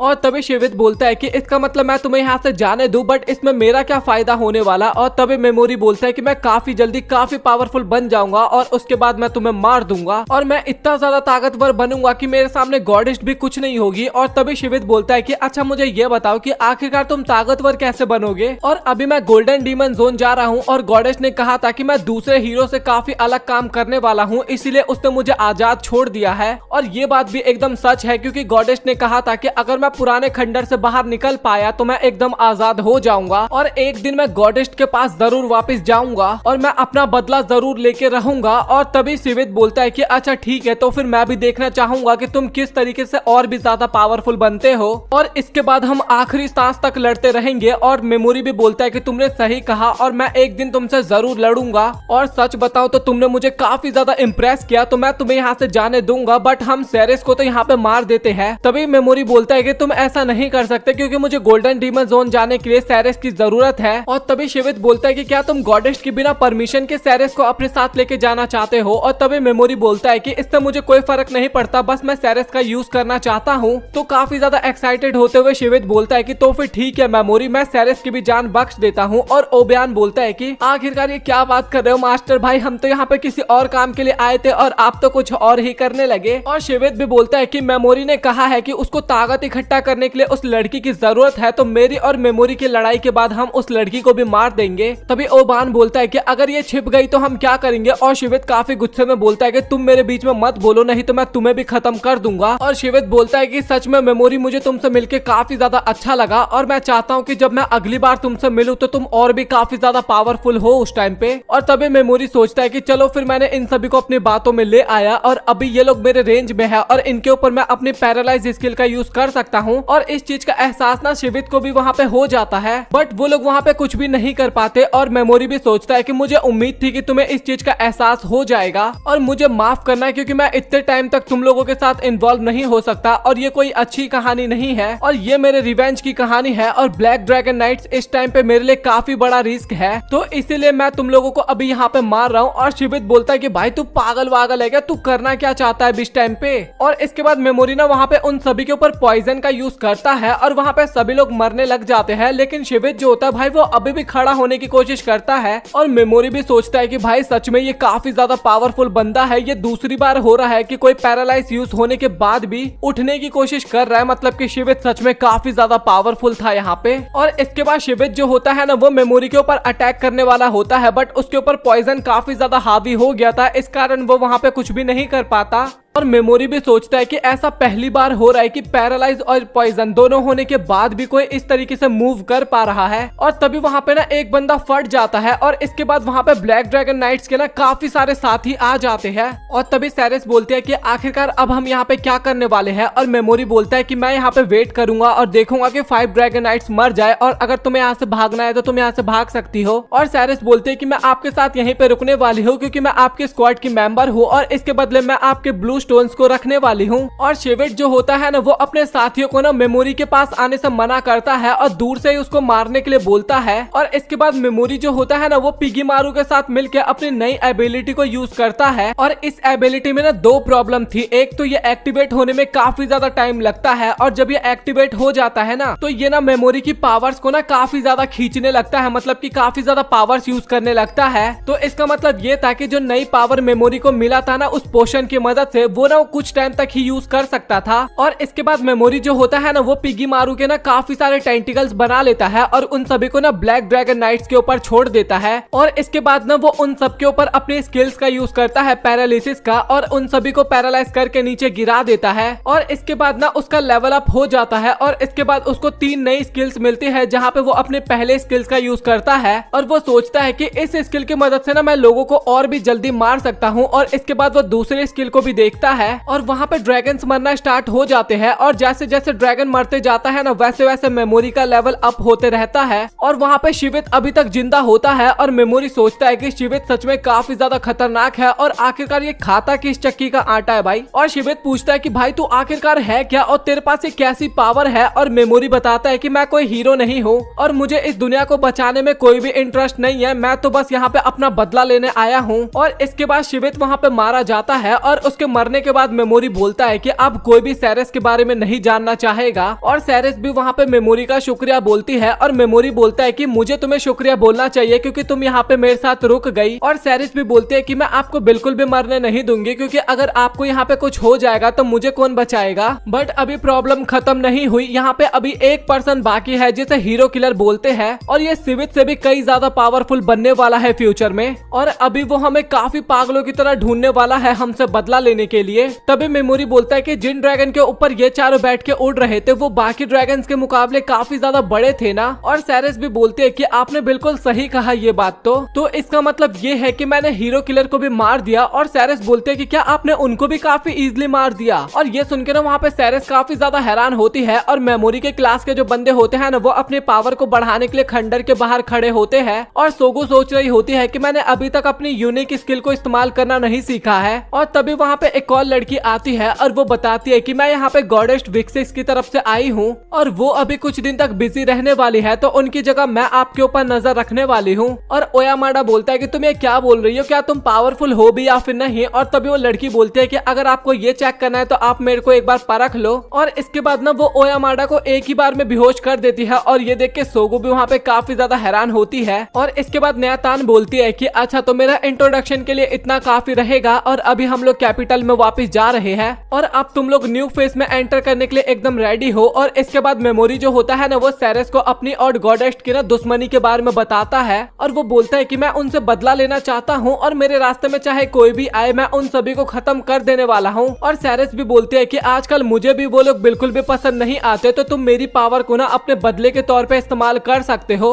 और तभी मेमोरी बोलता है कि तुम्हें इसमें शामिल होने की जरूरत नहीं है क्योंकि ये लड़ाई पूरी तरीके से मेरी है और वैसे भी तुम्हें ये सब कुछ करने की जरूरत नहीं है। और तभी साइरस बोलती है कि तुमने अपनी जान खतरे में डाल के मेरी जान बचाई और अब तुम्हारा कर्ज मेरे ऊपर है और इसको मैं उतार के ही रहूंगी और अभी तुम मेरा इस्तेमाल जिस तरीके से चाहो कर सकती हो। और मेमोरी भी बोलता है कि अगर तुम्हें कोई प्रॉब्लम नहीं है तो ठीक है मेरी तरफ से भी, और क्या मैं तुम्हारी पावर्स पे भरोसा कर सकता हूँ ना। और साइरस बोलते हैं कि हाँ तुम पूरी तरीके से कर सकते हो। और मेमोरी भी धन्यवाद बोलता है उसको। और इसके बाद न्यातान जो होती है ना वो गॉडेस्ट को सारी इन्फॉर्मेशन देती है और ये सुन के ना गॉडेस्ट काफी ज्यादा खुश होती है वहाँ पे। और न्यातान जो होती है ना वो इसके बाद गॉडेस्ट का पैर चाटने लगती है। भाई ये किस टाइप का काम है ये, और अपनी लॉयल्टी को इस तरीके से दिखाने के लिए तुम्हारा शुक्रिया। और अब वो दिन काफी नजदीक है जब हीरोज और डीमंस एक दूसरे से लड़ने वाले हैं। इसके बाद पुराने खंडरों के बाहर कुछ सोल्जर को ढूंढ रहे होते हैं लेकिन उन्हें एक पेंडेंट मिलता है और तभी उनमें से एक सोल्जर बोलता है कि क्या हमें इसे एलियन को रिपोर्ट नहीं करना चाहिए क्या। तभी दूसरा बंदा बोलता है कि यहाँ पे कुछ भी अजीबोगरीब चीज नहीं हुई तो हमें रिपोर्ट करने की जरूरत नहीं है। और क्या तुमने कभी भी इस खंडर में से किसी को आते या फिर जाते हुए देखा है। तभी एक बंदा बोलता है कि ये तो एकदम इम्पॉसिबल है क्योंकि यहाँ से जिंदा बच के बाहर निकलना वो एकदम इम्पॉसिबल टाइप है। और इसके बाद मेमोरी जो होता है वो अपने लिए एक मास्क देख रहा होता है और दुकानदार बोलता है कि क्या तुम फ्लाइंग किंग में इंटरेस्ट हो। और वो ना डीमन का किंग होता है जो कि डीमन के लिए ना एक पर्टिकुलर आइलैंड बनाया था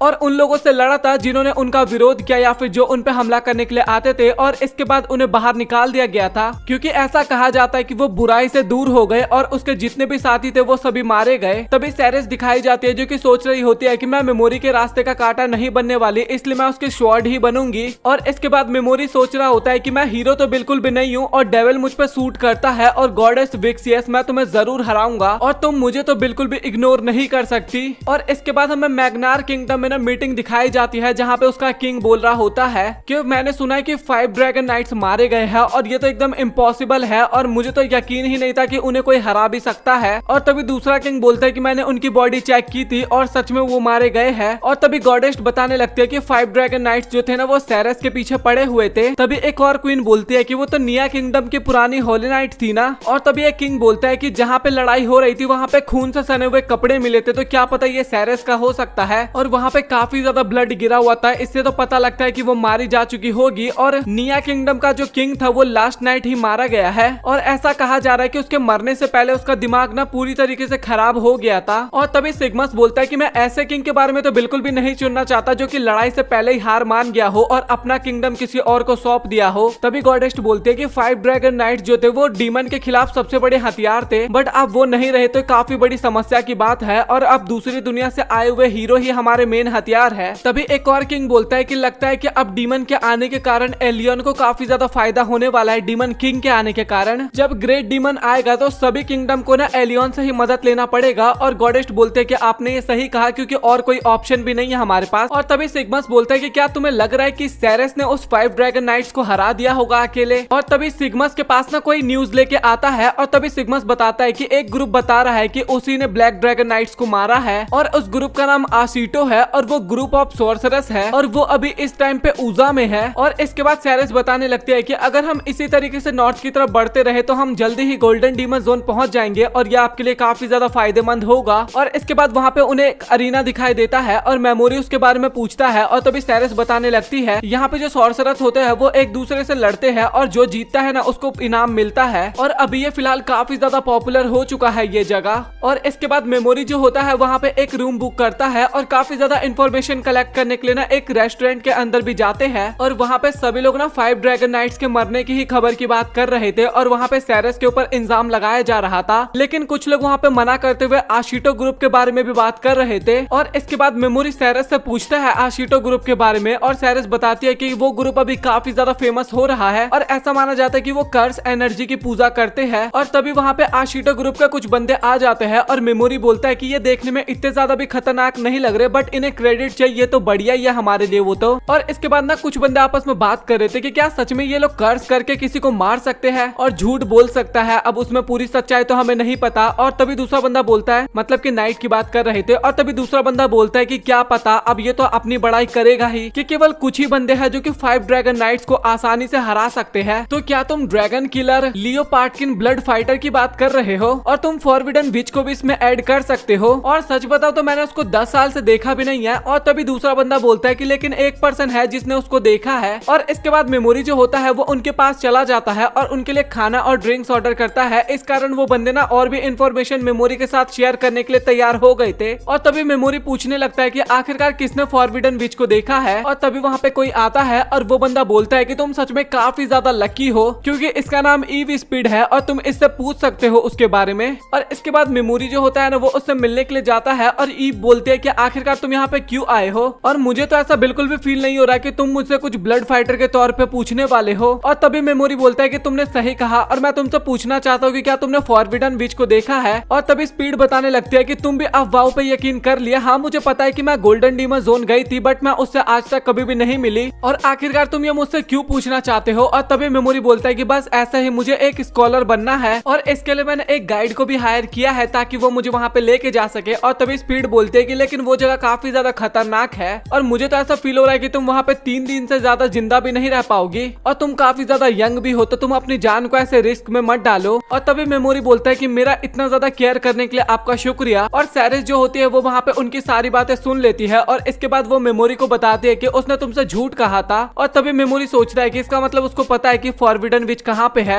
और इसके बाद मेमोरी घर पे जाता है और वो पिगी मारू का खाना ले जाना भूल गया था। और तभी वो गॉडेस्ट के बैग में से ना एक केक निकालता है और वो खाने के बाद ना पिगी मारू और सैरिस दोनों ही काफी ज्यादा खुश हो जाते हैं। और तभी सैरिस पूछने लगते हैं कि आखिरकार ये क्या है और ये आपकी दुनिया में हमेशा मिलता है क्या, ये काफी ज्यादा अच्छा है। तभी मेमोरी पूछता है कि क्या तुमने दूसरी दुनिया का खाना पहले भी खाया है। और सैरिस बोलते हैं कि हाँ मैंने खाया है और वो सच में काफी ज्यादा टेस्टी होता है। मेमोरी बोलता है कि तो तुम फिक्र मत करो, मैं ये तुम्हें काफी बार खिलाऊंगा। और इसके बाद सैरिस जो होती है ना वो उस पैकेट को देख के ना काफी ज्यादा हैरान होती है और वो ना उसको देखने में काफी ज्यादा अच्छा लग रहा था, मतलब कि उसके अंदर का डिजाइन। और मेमोरी जो होता है ना वो उस टाइम पे केवल सैरिस को ही देखे जा रहा था। और इसके बाद बोलता है कि चलो फिर अपने प्लानिंग को अंजाम देते हैं और सबसे पहले तो हमें फॉरबिडन विच से मिलना होगा। और काश हम स्पीड से और भी अच्छे से बात कर पाते। और आखिरकार ब्लड फाइटर को अपनी जिंदगी से प्यारा क्या लगता है, क्या पता उन्हें पैसे काफी ज्यादा प्यारे हो, इसकी मदद से वो जो कैद में होते हैं वो पैसे देके कैद से बाहर निकल सकते हैं। और इसके बाद स्पीड जो होती है वो एक बच्ची से मिलती है और वो बोलती है कि मैं तुम्हें जल्दी ही यहाँ से लेके जाऊंगी। और सैरिस ने तलवारबाजी की प्रैक्टिस कर रही थी और मेमोरी सोच रहा था कि इसको देखता हूँ ना तो काफी ज्यादा अच्छा लगता है और ये एकदम मैजिकल गर्ल की तरह लगती है और इसकी तलवारबाजी काफी ज्यादा बढ़िया है, इसीलिए शिवित इससे लड़ना चाहता था। और तभी मेमोरी पूछता है कि क्या क्लोज कॉम्बैट करने का कोई ट्रिक होता है। और सैरिस बोलती है कि क्या आप ये सीखना चाहते हैं। तभी मेमोरी बोलता है कि मुझे पता है कि मेरी पावर्स काफी ज्यादा बढ़िया है, बट कभी भी इस चीज की भी जरूरत पड़ सकती है। और इसके बाद सैरिस जो होती है वो मेमोरी को ट्रेनिंग देना स्टार्ट करती है और वहाँ पे मेमोरी बोलता है कि तुम्हें कुछ हुआ है क्या।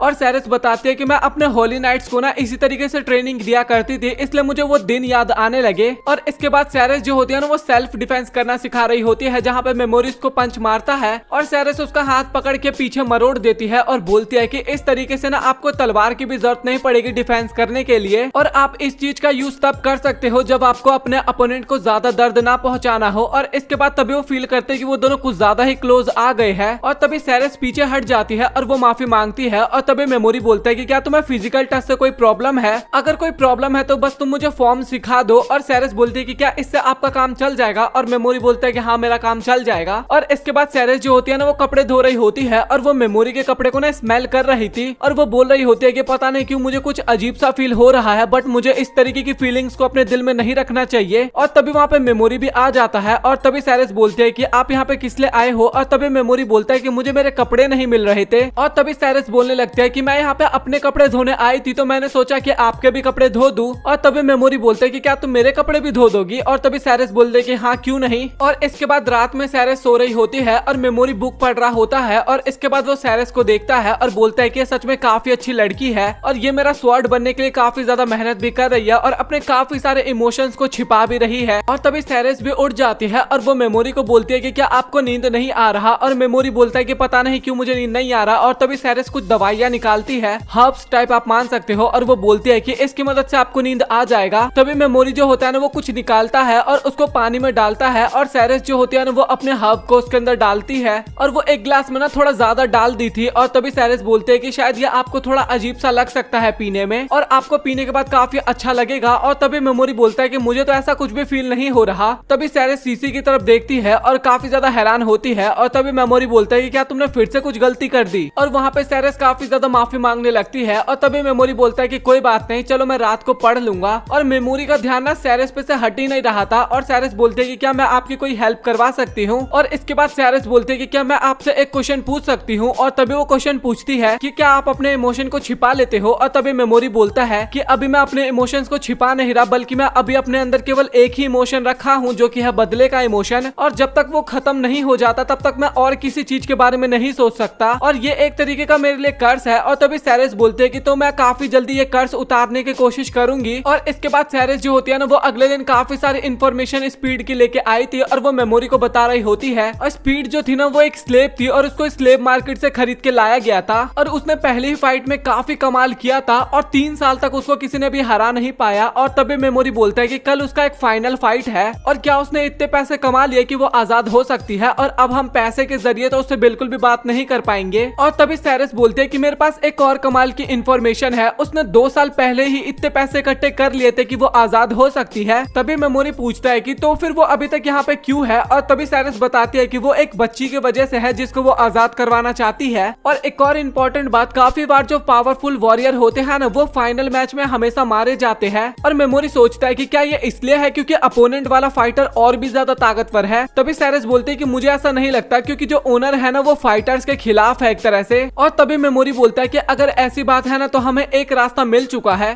इसके बाद मेमोरी बताता है कि ईव जो है वो एक चैंपियन है और अभी काफी टाइम से कोई भी नया चैंपियन नहीं बना, और अगर उनको एक नया चैंपियन बनवाना होगा तो वो ईव को मरवाने की कोशिश करेंगे। तभी सैरिस बोलते हैं कि इसका मतलब हम कल तक वेट करने वाले हैं। और तभी मेमोरी बोलता है कि हमें कल तक वेट करने की जरूरत नहीं है। और इसके बाद वो लोग स्पीड से मिलने के लिए जाते हैं। और तभी स्पीड बोलते हैं कि आखिरकार तुम यहाँ पे किस लिए आए हो। और तभी मेमोरी बताता है कि मुझे आपको कुछ बताना है। और स्पीड बोलती है कि मैंने बोला ना, मुझे फॉरबिडन विच के बारे में कुछ नहीं पता। तभी मेमोरी बोलता है कि मुझे पता है आपने ये झूठ बोला है, और क्या पता विच ने आपके ऊपर कुछ उपकार किया हो। और स्पीड बोलती है कि ऐसा कुछ भी नहीं है। और तभी सैरिस बोलता है कि आपने ये वाली बात भी झूठ बोली है। और तभी मेमोरी बोलता है कि अब तो सच बता दो। और तभी मेमोरी जो होता है वो बताने लगता है कि कल तुम्हें मरवाने की प्लानिंग की जा रही है। और तभी स्पीड बोलती है कि आखिरकार आप मेरी मदद करना क्यों चाह रहे हो। और तभी मेमोरी बताता है कि तुम केवल फॉरबिडन विच को जानती हो, और अगर तुम मर गई तो मुझे इन्फॉर्मेशन कौन देगा उसके बारे में। तभी मेमोरी बोलता है कि मेरे पास एक आइडिया है, जिस लड़की को तुम बचाना चाहते हो हम उसको किडनैप कर लेते हैं और आज रात में यहाँ से भाग जाते हैं, तो यहाँ पे सब कुछ एकदम ठीक हो जाएगा। तभी स्पीड बोलती है कि अगर तुमने उसको टच भी किया ना, तो मैं तुम्हें छोड़ने वाली नहीं हूँ। और तभी सैरिस बोलते हैं कि मुझे पता है कि लिज के लिए तुमने 2 साल से काफी ज्यादा मेहनत की है।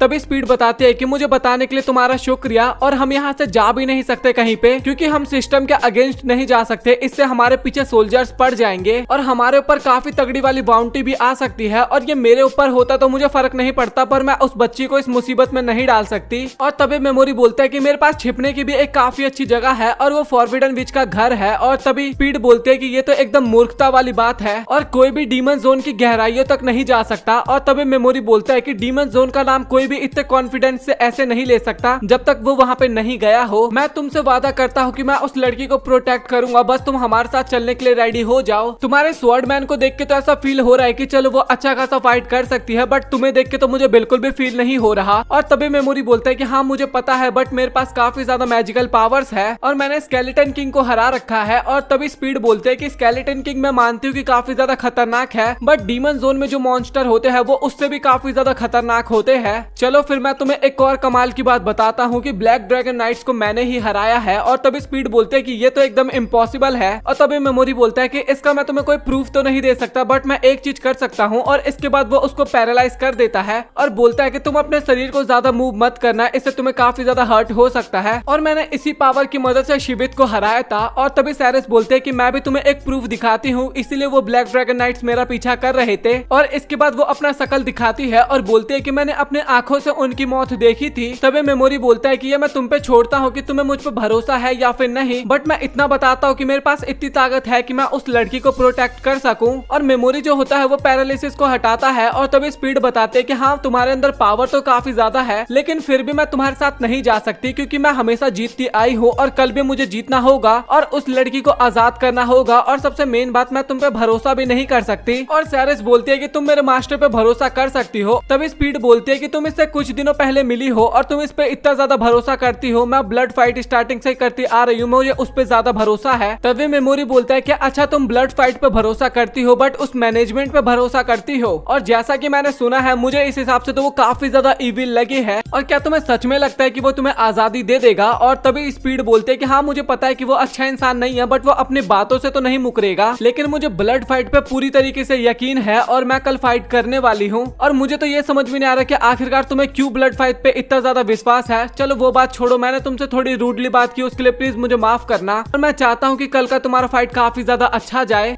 और हम लोग कल सुबह यहाँ से निकल जाएंगे। और अगर तुम्हारा मूड बिल्कुल भी बदल जाए तो हम तुम्हें मेन गेट पे सामने की तरफ मिलेंगे। और इसके बाद वो दोनों जा रहे होते हैं ना, तभी सेरेस बोलते हैं कि मुझे माफ करना क्योंकि मैंने आपके परमिशन के बिना ही अपनी सच्चाई उन्हें बता दी। और मेमोरी बोलते हैं कि कोई बात नहीं, क्योंकि तुम्हारी सच्चाई के कारण उसको थोड़ा विश्वास हो गया हमारे ऊपर। और इसके बाद आशिटो ग्रुप के कुछ बंदे जो होते हैं ना, वो एक घर को सील कर देते हैं और बताते हैं कि यहाँ पे इस घर के ओनर का कर्ज है। और इसके बाद रात के टाइम ना वो एक लड़की को परेशान कर रहे थे ग्रुप के बंदे, और वो सभी अपने लीडर के पास उसको जबरदस्ती लेके जा रहे होते हैं। और सेरेस को उस पर काफी ज्यादा गुस्सा आने लगता है, लेकिन मेमोरी उसको रोकता है और अपनी नई स्किल का यूज उस पर करता है। और इस स्पेल में ना ये लोग अंधे हो जाते हैं, इस कारण ना ये लोग आपस में ही लड़ने लगते हैं। और इसके बाद सुबह के टाइम पे ना मेमोरी और सेरेस जो होते हैं ना, वो मेन गेट पे खड़े होते हैं जाने के लिए। और इसके बाद मेमोरी बताता है कि हम लोग केवल 4 घंटे तक यहाँ पे वेट करने वाले हैं। और तभी सेरेस बोलते हैं कि ऐसा कोई भी तरीका नहीं है जिस कारण स्पीड उस बच्ची के साथ एकदम फ्रीडमली रह सके। और मेमोरी बोलता है कि मेरे हिसाब से तो ऐसा कोई भी तरीका नहीं है और उनके लिए कोई भी अच्छा फ्यूचर हमें देखने को नहीं मिलने वाला। और जब तक स्पीड ऐसे ही अच्छी बन के रहेगी तब तक उनकी एंडिंग तो बिल्कुल भी अच्छी नहीं होने वाली। और इसके बाद स्पीड को दिखाया जाता है जिसको वहाँ पे बिल्कुल भी नींद नहीं आ रहा था और वो ना मेमोरी की बातों को याद कर रही थी। और इसके बाद ना वो ड्यूक से मिलने के लिए जाती है और वो ना छिप के वहाँ पे उसकी बातें सुनने लगती है। और तभी ड्यूक का साथी बोलता है कि कल स्पीड का आखिरी मैच है और सच बताओ तो इस मैच में काफी ज्यादा मजा आने वाला है। और ड्यूक भी बोलता है कि तुमने सही कहा, और जितना प्यार उसको ऑडियंस ने दिया है आज तक किसी भी ब्लड फाइटर को उतना प्यार नहीं मिला। और तभी स्पीड सोचने लगती है कि मैंने खामखा ही इन पे शक किया, और इसके बाद वो वहाँ से जाने लगती है। तभी ड्यूक का साथी बोलता है कि कल स्पीड भी मारी जाएगी। और तभी ड्यूक बोलता है कि हाँ तुमने सही कहा, मैं फाइट से पहले उसको पॉइजन दे दूंगा और मैंने उन जैसे बेकार से लोगों के लिए इतनी बड़ी जगह बनाई है, तो तुम्हें क्या लगता है कि मैं उनको इतनी आसानी से यहाँ से जाने दूंगा? और कल जब वो हार जाएगी ना तो हम उसके ऊपर की स्किन को निकाल के विनर को दे देंगे। तभी वो बंदा बोलता है कि हम डार्क एल्फ का क्या करेंगे जिसके कारण स्पीड इतने टाइम तक लड़ती आई है?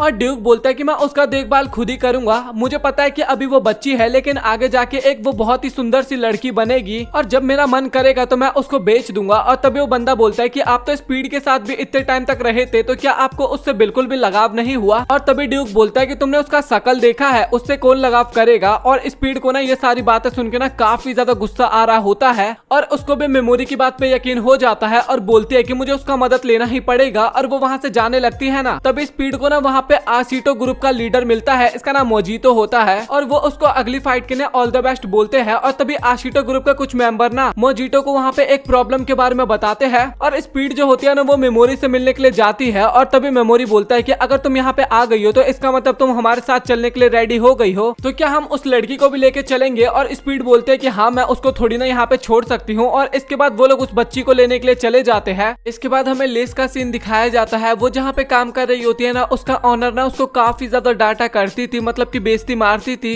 और इसके बाद वहाँ पे एक बंदा होता है, वो बोलता है कि क्या ये कभी रोती नहीं है क्या? और तभी ओनर जो होती है ना वो लिस को काफी ज्यादा मारती है और बोलती है कि बस ये टफ होने की एक्टिंग करती रहती है। और वहाँ पे लिस इसके बाद काफी ज्यादा रोने भी लगती है। और इसके बाद स्पीड की याद उसको आती है और बोलती है कि मुझे अपनी बहन की तरह टफ बनना पड़ेगा और सिस्टर मुझे माफ कर देना क्योंकि मैं काफी ज्यादा कमजोर हूँ। और तभी वहाँ पे स्पीड आती है और वो अपने ओनर को धमकी देती है और लिस को ले जाने की बात बोलती है। और वो जो ओनर होती है ना वो काफी ज्यादा रोती है और बोलती है कि मैं किसी को भी नहीं बताऊंगी इसके बारे में कि तुम दोनों यहाँ से भाग गए। और इसके बाद लिस जो होती है ना वो अपनी बहन के साथ जाने के लिए एकदम रेडी हो जाती है और स्पीड उस ओनर को बोलती है कि सबको बताना कि स्पीड अचानक से गायब हो गई और अगर लिस को ढूंढना है तो साउथ की तरफ तुम्हें जाना होगा। और इसके बाद वो ओनर वहाँ पे काफी ज्यादा रोने लगती है और उसकी बातों पे एग्री करती है। और तभी मेमोरी वहाँ पे आता है और वो स्पीड और लिस को वहाँ से जाने के लिए बोलता है। और इसके बाद वो अंदर आता है और वो बोलता है कि तुमने जो आंसू दिखाए उससे ना स्पीड और लिस को तुम पागल बना सकती हो बट मुझे नहीं बना सकती। और इसके बाद वो ओनर बोलने लगती है कि क्या तुम्हें सच में लगता है कि तुम सब बच जाओगे, सुबह तुम सभी मारे जाओगे? मेमोरी बताने लगता है कि जब तुम जोर जोर से चिल्लाते वक्त किसी को मारती हो तो वो मुझे काफी ज्यादा इरिटेट करता है और वो मुझे मेरा बचपन याद दिलाता है। और तुम्हें क्या लगा कि तुम किसी के ऊपर डोमिनेट करके तुम ज्यादा खुश रह लोगी? और तुम्हें क्या लगता है कि अगर ड्यूक को तुम्हारे बारे में पता लगेगा तो वो तुम सभी सभी को मार देगा और अभी सिर्फ मैं ही हूँ जो कि तुम्हें बचा सकता है। और मेमोरी ना वहाँ पे उसकी बात बिल्कुल भी नहीं सुनता और सीधा पैरालाइज करता है और उसको पॉइजन भी दे देता है। और इसके बाद वो लेडी बोलने लगती है कि तुम एक मॉन्स्टर हो और अगर तुम मुझे छोड़ दोगे तब तो तुम हेवन में जाओगे, नहीं तो तुम हेल में जाओगे।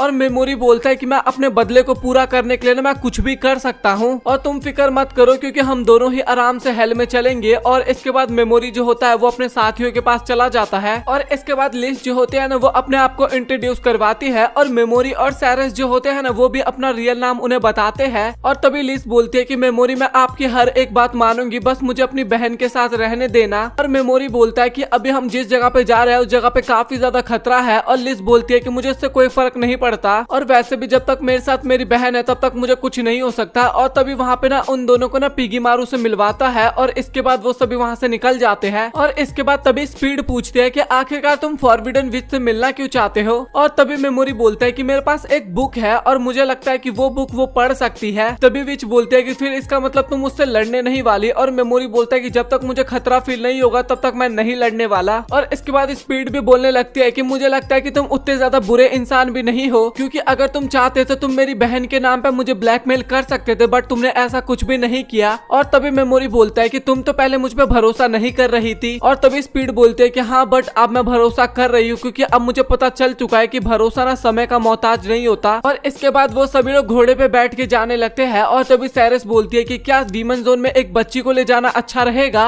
और मेमोरी बोलता है कि तुम फिक्र मत करो, मैं उस बच्ची की जान किसी भी हालत में बचा के रहूंगा। और सैरस बोलते है कि सच में आप काफी ज्यादा अच्छे हो। और इसके बाद मेमोरी बताता है कि ऐसा कुछ भी नहीं है, मेरे पास एक रीजन है उस बच्ची का जान बचाने का। और स्पीड पहले भी डीमन जोन जा रखी है और स्पीड के जरिए हम फॉरबिडन विच से मिल सकते हैं। और देखा जाए तो विच और लिस दोनों ही डार्क एल्फ है, तो इसीलिए अगर लिस हमारे साथ होगी तो क्या पता फॉरबिडन विच से मिलना हमारे लिए और भी ज्यादा आसान हो जाए। और तभी वहाँ पे ना उनका कोई पीछा करने लगता है। और तभी मेमोरी बोलता है कि आखिरकार इन लोगों को इतनी जल्दी पता कैसे चला। और तभी स्पीड बताती है कि बाहर आने से पहले मैं एक ग्रुप से मिली थी और वो आशिटो ग्रुप से मिली होती है और उनका कैप्टन मोजीतो आ रहा होता है वहाँ पे। और स्पीड बोलते है कि तुम फिक्र मत करो, मैंने फंसाया है तो इसको मैं ही निपटाऊंगी भी। और स्पीड बोलता है कि हाँ मुझे पता है कि तुम काफी ज्यादा पावरफुल हो, लेकिन वो काफी ज्यादा लोग होंगे, तुम अकेले नहीं संभाल पाओगी। और इसके बाद मेमोरी बोलता है कि हम अपने प्लान के अकॉर्डिंग जाने वाले हैं। और वो घोड़ों के ऊपर ना कुछ आग को बांध देता है, मतलब कि मशालों को, और घोड़ों को भगा देता है। इस कारण जो आशिटो ग्रुप का कुछ बंदे होते हैं ना वो उनके पीछे चले जाते हैं। और तभी मेमोरी पूछता है कि क्या उस ग्रुप में आशिटो ग्रुप के मेंबर थे। और सैरस बोलते हैं कि इसके बारे में मुझे नहीं पता। तभी स्पीड बताते हैं कि फर्स्ट ग्रुप में ना ड्यूक के प्राइवेट सोल्जर होंगे और वही सेकंड ग्रुप में आशिटो ग्रुप के मेंबर्स होंगे। और इसके बाद मेमोरी जो होता है ना वो लिस को लेके स्पीड को छिपने के लिए बोलता है और स्पीड बोलते है कि मैं भी लड़ूंगी। और तभी मेमोरी बोलता है कि तुम फिक्र मत करो, सैरस हमारे लिए लड़ेगी और अगर तुम भी लड़ने के लिए चली जाओगी तो लिस का ध्यान कौन रखेगा। और इसके बाद स्पीड उसकी बात मान जाती है। तभी मेमोरी सोचने लगता है कि हमारे पास मोजीतो का कोई इन्फॉर्मेशन नहीं है, तो क्या पता वो थोड़ा खतरनाक निकल सकता है। और इसके बाद मेमोरी और सैरस दोनों लड़ने के लिए जा रहे होते हैं और स्पीड बोलते है कि क्या हमारे पास जीतने के चांसेस है। और मेमोरी बोलता है कि चलो वो तो देखते हैं आगे चल के।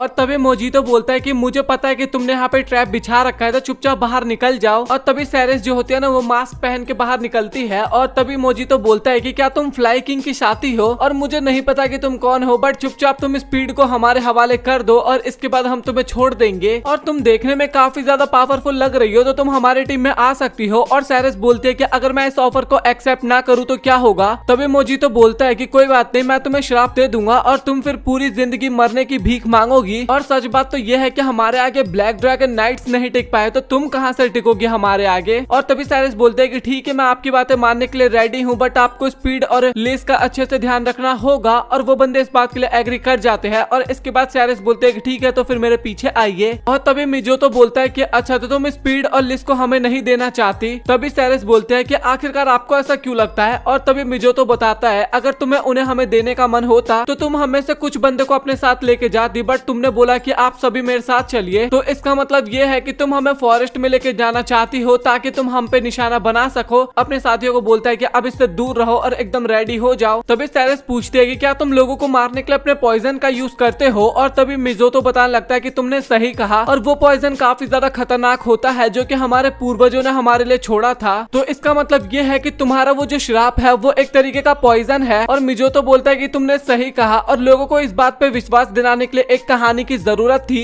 और इसके बाद हमें पता लगा बाकी ब्लैक ड्रैगन मारे जा चुके हैं और इसके बारे में किसी को नहीं पता था कि उन्हें किसने मारा, तो इसीलिए हमने वो कहानी बनाई और इसके बाद लोगों को हमारे ऊपर भरोसा भी हो गया, मतलब कि हमारे श्राप के ऊपर। और तभी साइरस पूछती है कि आखिरकार तुम यहाँ पे करना क्या चाहते हो, और तभी मिज़ोतो बताता है कि हम इस कंट्री के सेंटर पे अटैक करके इस कंट्री पे कब्जा करना चाहते हैं। और तभी वो बंदा बोलता है कि आखिरकार मुझे ये बताओ कि तुम्हारे दोस्त कहाँ पे है। और तभी साइरस बोलते हैं कि स्पीड और उस लड़की के अलावा मैं ही हूँ यहाँ पे सिर्फ, और तुम्हें कैसे लगता है कि तुम हमें अकेले हरा सकती हो। और लड़की बोलते है कि अच्छा ठीक है, तो मैं तुम्हें प्रूफ भी दे देती हूँ। और इसके बाद वो अपना मास्क उतारती है और बोलती है कि वो मैं ही हूँ जिसने ब्लैक ड्रैगन नाइट का सामना किया था। तभी मिज़ोतो बोलता है कि अच्छा तो तुम ही साइरस हो और तुमने ही ब्लैक ड्रैगन नाइट को मारा है, बट मुझे इस बात पे बिल्कुल भी विश्वास नहीं हो रहा कि तुमने शिवित जो कि इतना ज्यादा स्ट्रॉन्ग बंदा है उसको हरा दिया। और इसके बाद वो कुछ बंदों से मिलवाता है जिसमें से एक का नाम मेरगा होता है और ये ना आखिरी फाइट में ना स्पीड के खिलाफ लड़ने वाला था, और दूसरा ना इसका भाई वर्गन होता है और ये दोनों ना आशिटो ग्रुप के काफी ताकतवर मेंबर थे। और इन दोनों का ना एक छोटा भाई था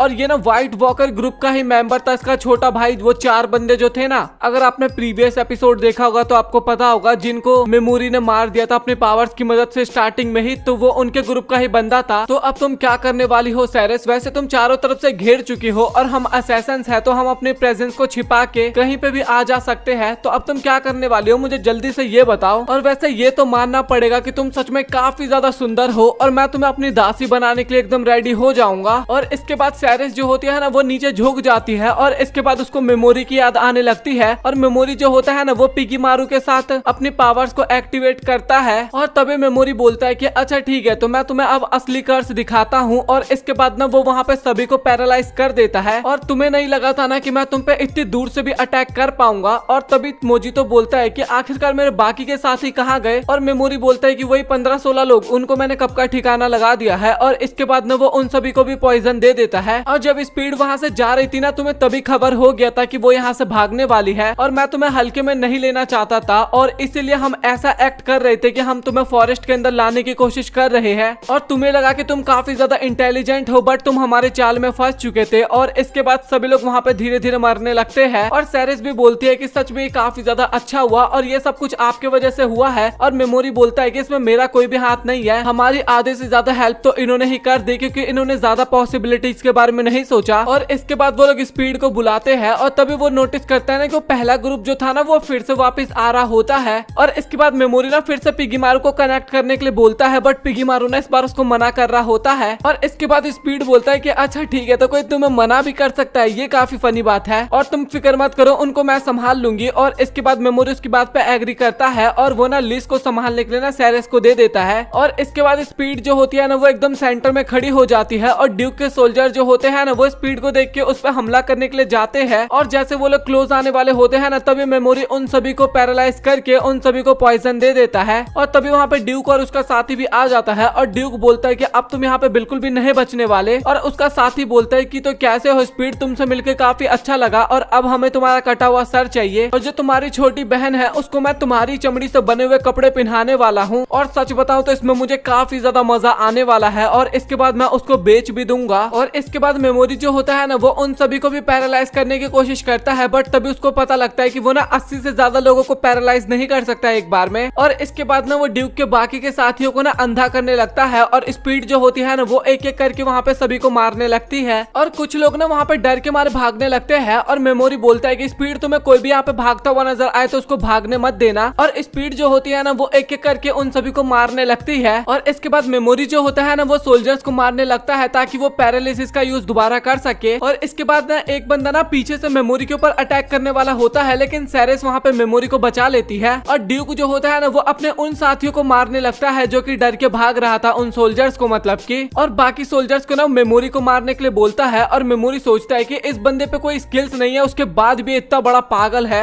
और साइरस जो होती है ना वो मेमोरी का शुक्रिया करती है उसको इतना बढ़िया मौका देने का, मतलब कि लड़ने देने का मौका देने का। और इसके बाद ना फिर से जाके काफी सारे सोल्जर्स को मारने लगती है। और वहाँ पे ड्यूक बोलने लगता है कि मैं तुम्हें बिल्कुल भी माफ नहीं करने वाला, और फ्यूचर में बताऊंगा कि आखिरकार मौत क्या होती है। और इसके बाद मेमोरी जो होता है ना वो तभी उसको पैरालाइज कर देता है और बोलता है कि भाई तू पागल वागल है क्या, तुझे सच में लगा था कि मैं तुझे यहाँ से जिंदा जाने दूंगा। और तभी मेमोरी बोलता है कि स्पीड तू अपना काम कर ले। और स्पीड बोलती है कि तूने अगर मुझे धोखा दिया होता ना तो मैं तुझे माफ कर देती, बट तूने उस लड़की को धोखा दिया है। और इसके बाद स्पीड उसको मार देती है। और इसके इसके बाद फाइनली वहाँ पे उनका मुसीबत खत्म हो चुका था। और इसके बाद मेमोरी जो होता है ना वो सेरेस को वॉइस कैप्टन बना देता है अपने ग्रुप का। 4 बंदे तो है उसके ग्रुप में और उस ग्रुप का वॉइस कैप्टन बना देता है और बोलता है कि जब मैं ऑर्डर देने की हालत में ना हूं ना तो तब तुम ऑर्डर दे सकती हो। और इसके बाद ना वो वहाँ पे सभी को फ्रीज करने लगता है और तभी स्पीड बोलते है कि आखिरकार इससे तुम करना क्या चाहते हो। और तभी मेमोरी बोलता है कि यहाँ पे हम बिल्कुल भी सबूत नहीं छोड़ने वाले और हम यहाँ पे सब कुछ डिस्पोज कर देंगे। यहाँ पे जो लाशें गिरी है वो सभी ब्लैक ड्रैगन को मारने वाले सोर्सरस है और इनका ब्लेम ना मैं इन्हीं के ऊपर देना चाहता हूँ। और इसके बाद ओजा किंगडम का किंग जो होता है ना वो आशिटो ग्रुप के गायब होने के बाद ना काफी ज्यादा हैरान होता है, मतलब कि न्यूज सुनने के बाद। और वहाँ पे सोल्जर बताता है कि वहाँ पे केवल ड्यूक और उसके सोल्जर्स की ही लाशें मिली थी। और तभी किंग बोलने लगता है कि मैं तो उनको कठपुतलियों की तरह इस्तेमाल करने वाला था, बट अब ऐसा नहीं हो सकता। और सबसे बड़ी प्रॉब्लम तो ये है कि आखिरकार मैं गॉडेस विक्सेस को इसके बारे में क्या बताऊंगा और जल्दी से आशिटो ग्रुप को ढूंढना होगा। और इसके बाद लिज जो होती है ना उसको ना अपने ओनर की बातें याद आ रही थी और काफी ज्यादा उदास हो रही थी। और तभी सेरेस बोलते हैं कि तुम्हें ना उनकी बातों को याद करने की जरूरत नहीं है, तुम्हें उनकी बातों पर विश्वास करना चाहिए जिन पे तुम्हें भरोसा हो। और लिज जो होती है ना वो सेरेस को अपनी बड़ी बहन भी बोलती है। और इसके बाद स्पीड और लिज सो जाते हैं और सेरेस बोलती है कि मैं यहाँ पे नजर रखती हूँ और अगर आप चाहो तो आप मेरी गोद में सर रख के सो सकते हो। और तभी मेमोरी बोलता है कि थक तो तुम भी काफी ज्यादा गई होगे फाइट के दौरान, तो चाहो तो तुम मेरी गोद में सर रख के सो सकते हो। और इसके बाद सेरेस जो होती है ना वो वहाँ पे लेट भी जाती है। और तभी सेरेस ना पूछती है कि क्या आप मजाक कर रहे थे क्या? और मेमोरी बोलता है कि हाँ मैं मजाक ही कर रहा था। और वहाँ पे सेरेस जो होती है ना काफी ज्यादा एम्बैरसिंग फील करने लगती है। और इसके बाद मेमोरी बोलता है कि क्या मैं तुम्हारे कानों को छू सकता हूँ? और इसके बाद सेरेस परमिशन दे देती है और मेमोरी कान छूता है तो उसको काफी अच्छा लगता है। और इसके बाद तभी सेरेस पूछती है कि क्या आपको स्पीड और लिज को देख के कुछ फील होता है? और तभी मेमोरी पूछता है कि बट तुमने ये क्वेश्चन क्यों पूछा? और तभी सेरेस बताती है क्योंकि जब आप उससे बात करते हो तो काफी पोलाइटली बात करते हो, जिस तरीके से आप मुझसे बात करते थे, तो क्या उनको देख के भी आपको किसी की याद आती है? और तभी मेमोरी बताता है कि स्पीड को देख के मुझे अपने अंकल की याद आती है और मेरे अंकल भी सेम स्पीड की तरह थे। और लिज के अंदर ना मैं अपने आप को देखता हूँ और हम दोनों ही एकदम सेम एनवायरनमेंट में पैदा हुए हैं, मतलब कि बड़े हुए हैं। बस हम दोनों में अब एक ही डिफरेंस है, मैं यहाँ पे सिर्फ बदला लेने के लिए आया हूँ और अगर तुम्हें जब मन करे तुम मेरे बदले की जर्नी को छोड़ के यहाँ से जा सकती हो। और सेरेस बोलते हैं कि नहीं, मैं आपको छोड़ के बिल्कुल भी नहीं जाने वाली। और सबसे मेन बात, मुझे तो अब वाइस कैप्टन का भी रोल मिल चुका है, तो अब तो मैं काफी ज्यादा इंपॉर्टेंट पर्सन भी बन चुकी हूँ। और वहाँ पे मेमोरी भी काफी ज्यादा खुश होता है और बोलता है कि तुम मेरी इतनी हेल्प कर रहे हो, इस कारण मैं तुम्हारी कोई भी एक विश पूरी करूंगा, तो तुम्हें जो कुछ भी मुझसे मांगना हो तुम वो मुझसे मांग सकती हो। और मेमोरी बोलता है कि बस एक चीज ध्यान रखना, तुम उन्हीं चीजों में से कुछ मांगना जो कि मैं तुम्हें दे सकता हूँ, ऐसा नहीं कि तुम मेरे औकात से बाहर बोल दो।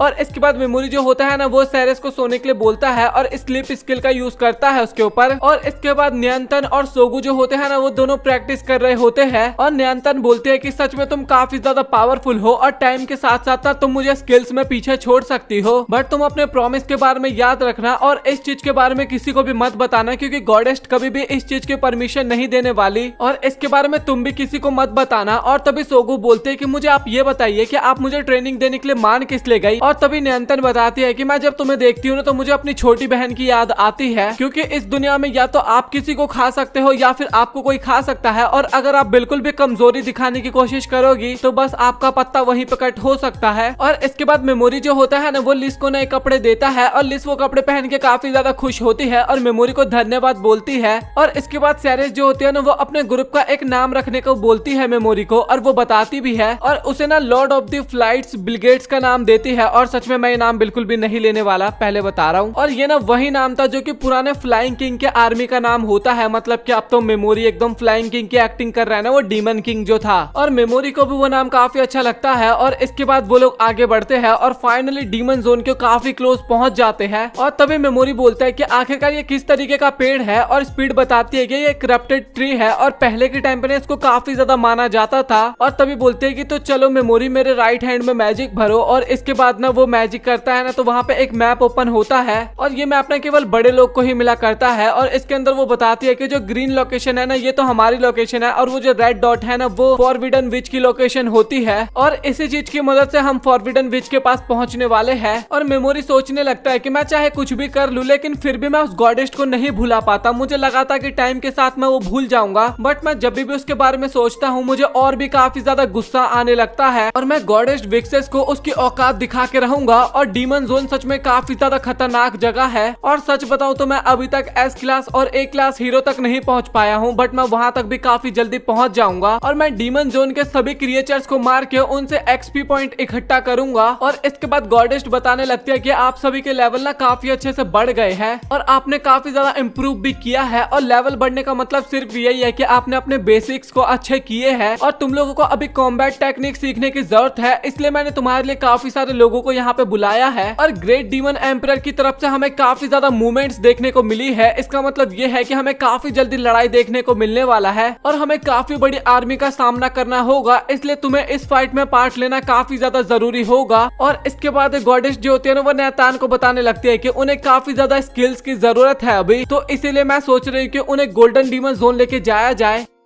तो बस इस एपिसोड को हम यहीं पे खत्म करते हैं। तो आप लोग कमेंट सेक्शन में बताओ कि आप लोगों को एपिसोड कैसा लगा। और आप में से काफी सारे लोग कमेंट सेक्शन में बता रहे थे कि भाई पुराना वाला पार्ट मत अपलोड कर दोबारा, तो इसके पीछे का कुछ रीजन है जो कि मैं आपको बता देता हूँ। जैसे कि नई ऑडियंस आती है ना, तो वो कमेंट करने लगती है कि भाई तूने पहला पार्ट तो अपलोड किया नहीं, दूसरा पार्ट तो अपलोड किया नहीं, और उनको ये नहीं पता होता कि भाई मैंने वो ऑलरेडी अपलोड कर दिया है, तो वो काफी ज्यादा कमेंट करने लगता है ना। तो इसलिए मैंने सोचा कि पहला दूसरा सारी पार्ट्स को ना मैं एक ही साथ कंबाइन करके अपलोड करूँ। हाँ, मुझे पता है कि जिन्होंने फिर पहला पार्ट देख लिया होगा उनको काफी ज्यादा प्रॉब्लम होने वाली है, तो उसका भी मैंने सॉल्यूशन कर दिया। मैंने वीडियो के अंदर ना टाइम स्किप कर दिया है, आपको टाइमिंग दिख जाएगा ओल्ड पार्ट करके, सेकंड पार्ट करके और न्यू पार्ट करके। तो आप उस टाइम के अकॉर्डिंग ना आपने जोन सा पार्ट देख लिया होगा ना, वहां से आप सीधा स्किप करके आगे जंप कर जाना, तो उससे आप लोगों को भी एकदम नया पार्ट देखने को मिल जाएगा। और जो नई ऑडियंस होगी ना वो भी स्टार्टिंग से पूरा सीरीज देख लेगी। और आप लोग इतना ज्यादा फिक्र मत करना, क्योंकि मैं कुछ एनिमेज जो होने वाले हैं ना वो part by part he upload करूंगा, और कुछ एनिमे जो होने वाले हैं वो मर्ज करके अपलोड करने वाला हूं मैं। तो प्लीज आप लोग थोड़ा बहुत सपोर्ट दिखाना। और मैं 3 तरीके से एनिमेज को एक्सप्लेन करने वाला हूं। एक तो एपिसोड बाय एपिसोड करने वाला हूं, एक पार्ट बाय पार्ट करने वाला हूं, मतलब कि उसमें 3-4 एपिसोड को एक साथ, और एक मर्ज करके एक्सप्लेन करने वाला हूं, जिसके अंदर मैं first part, second part, third part सभी को मर्ज करके एक साथ अपलोड करूंगा। तो आप लोग कमेंट सेक्शन में बताना कि आपको कैसा लगा वीडियो पसंद आया तो वीडियो को लाइक कर देना, चैनल को सब्सक्राइब कर देना। मिलता है अगली वीडियो में, तब तक के लिए बाय।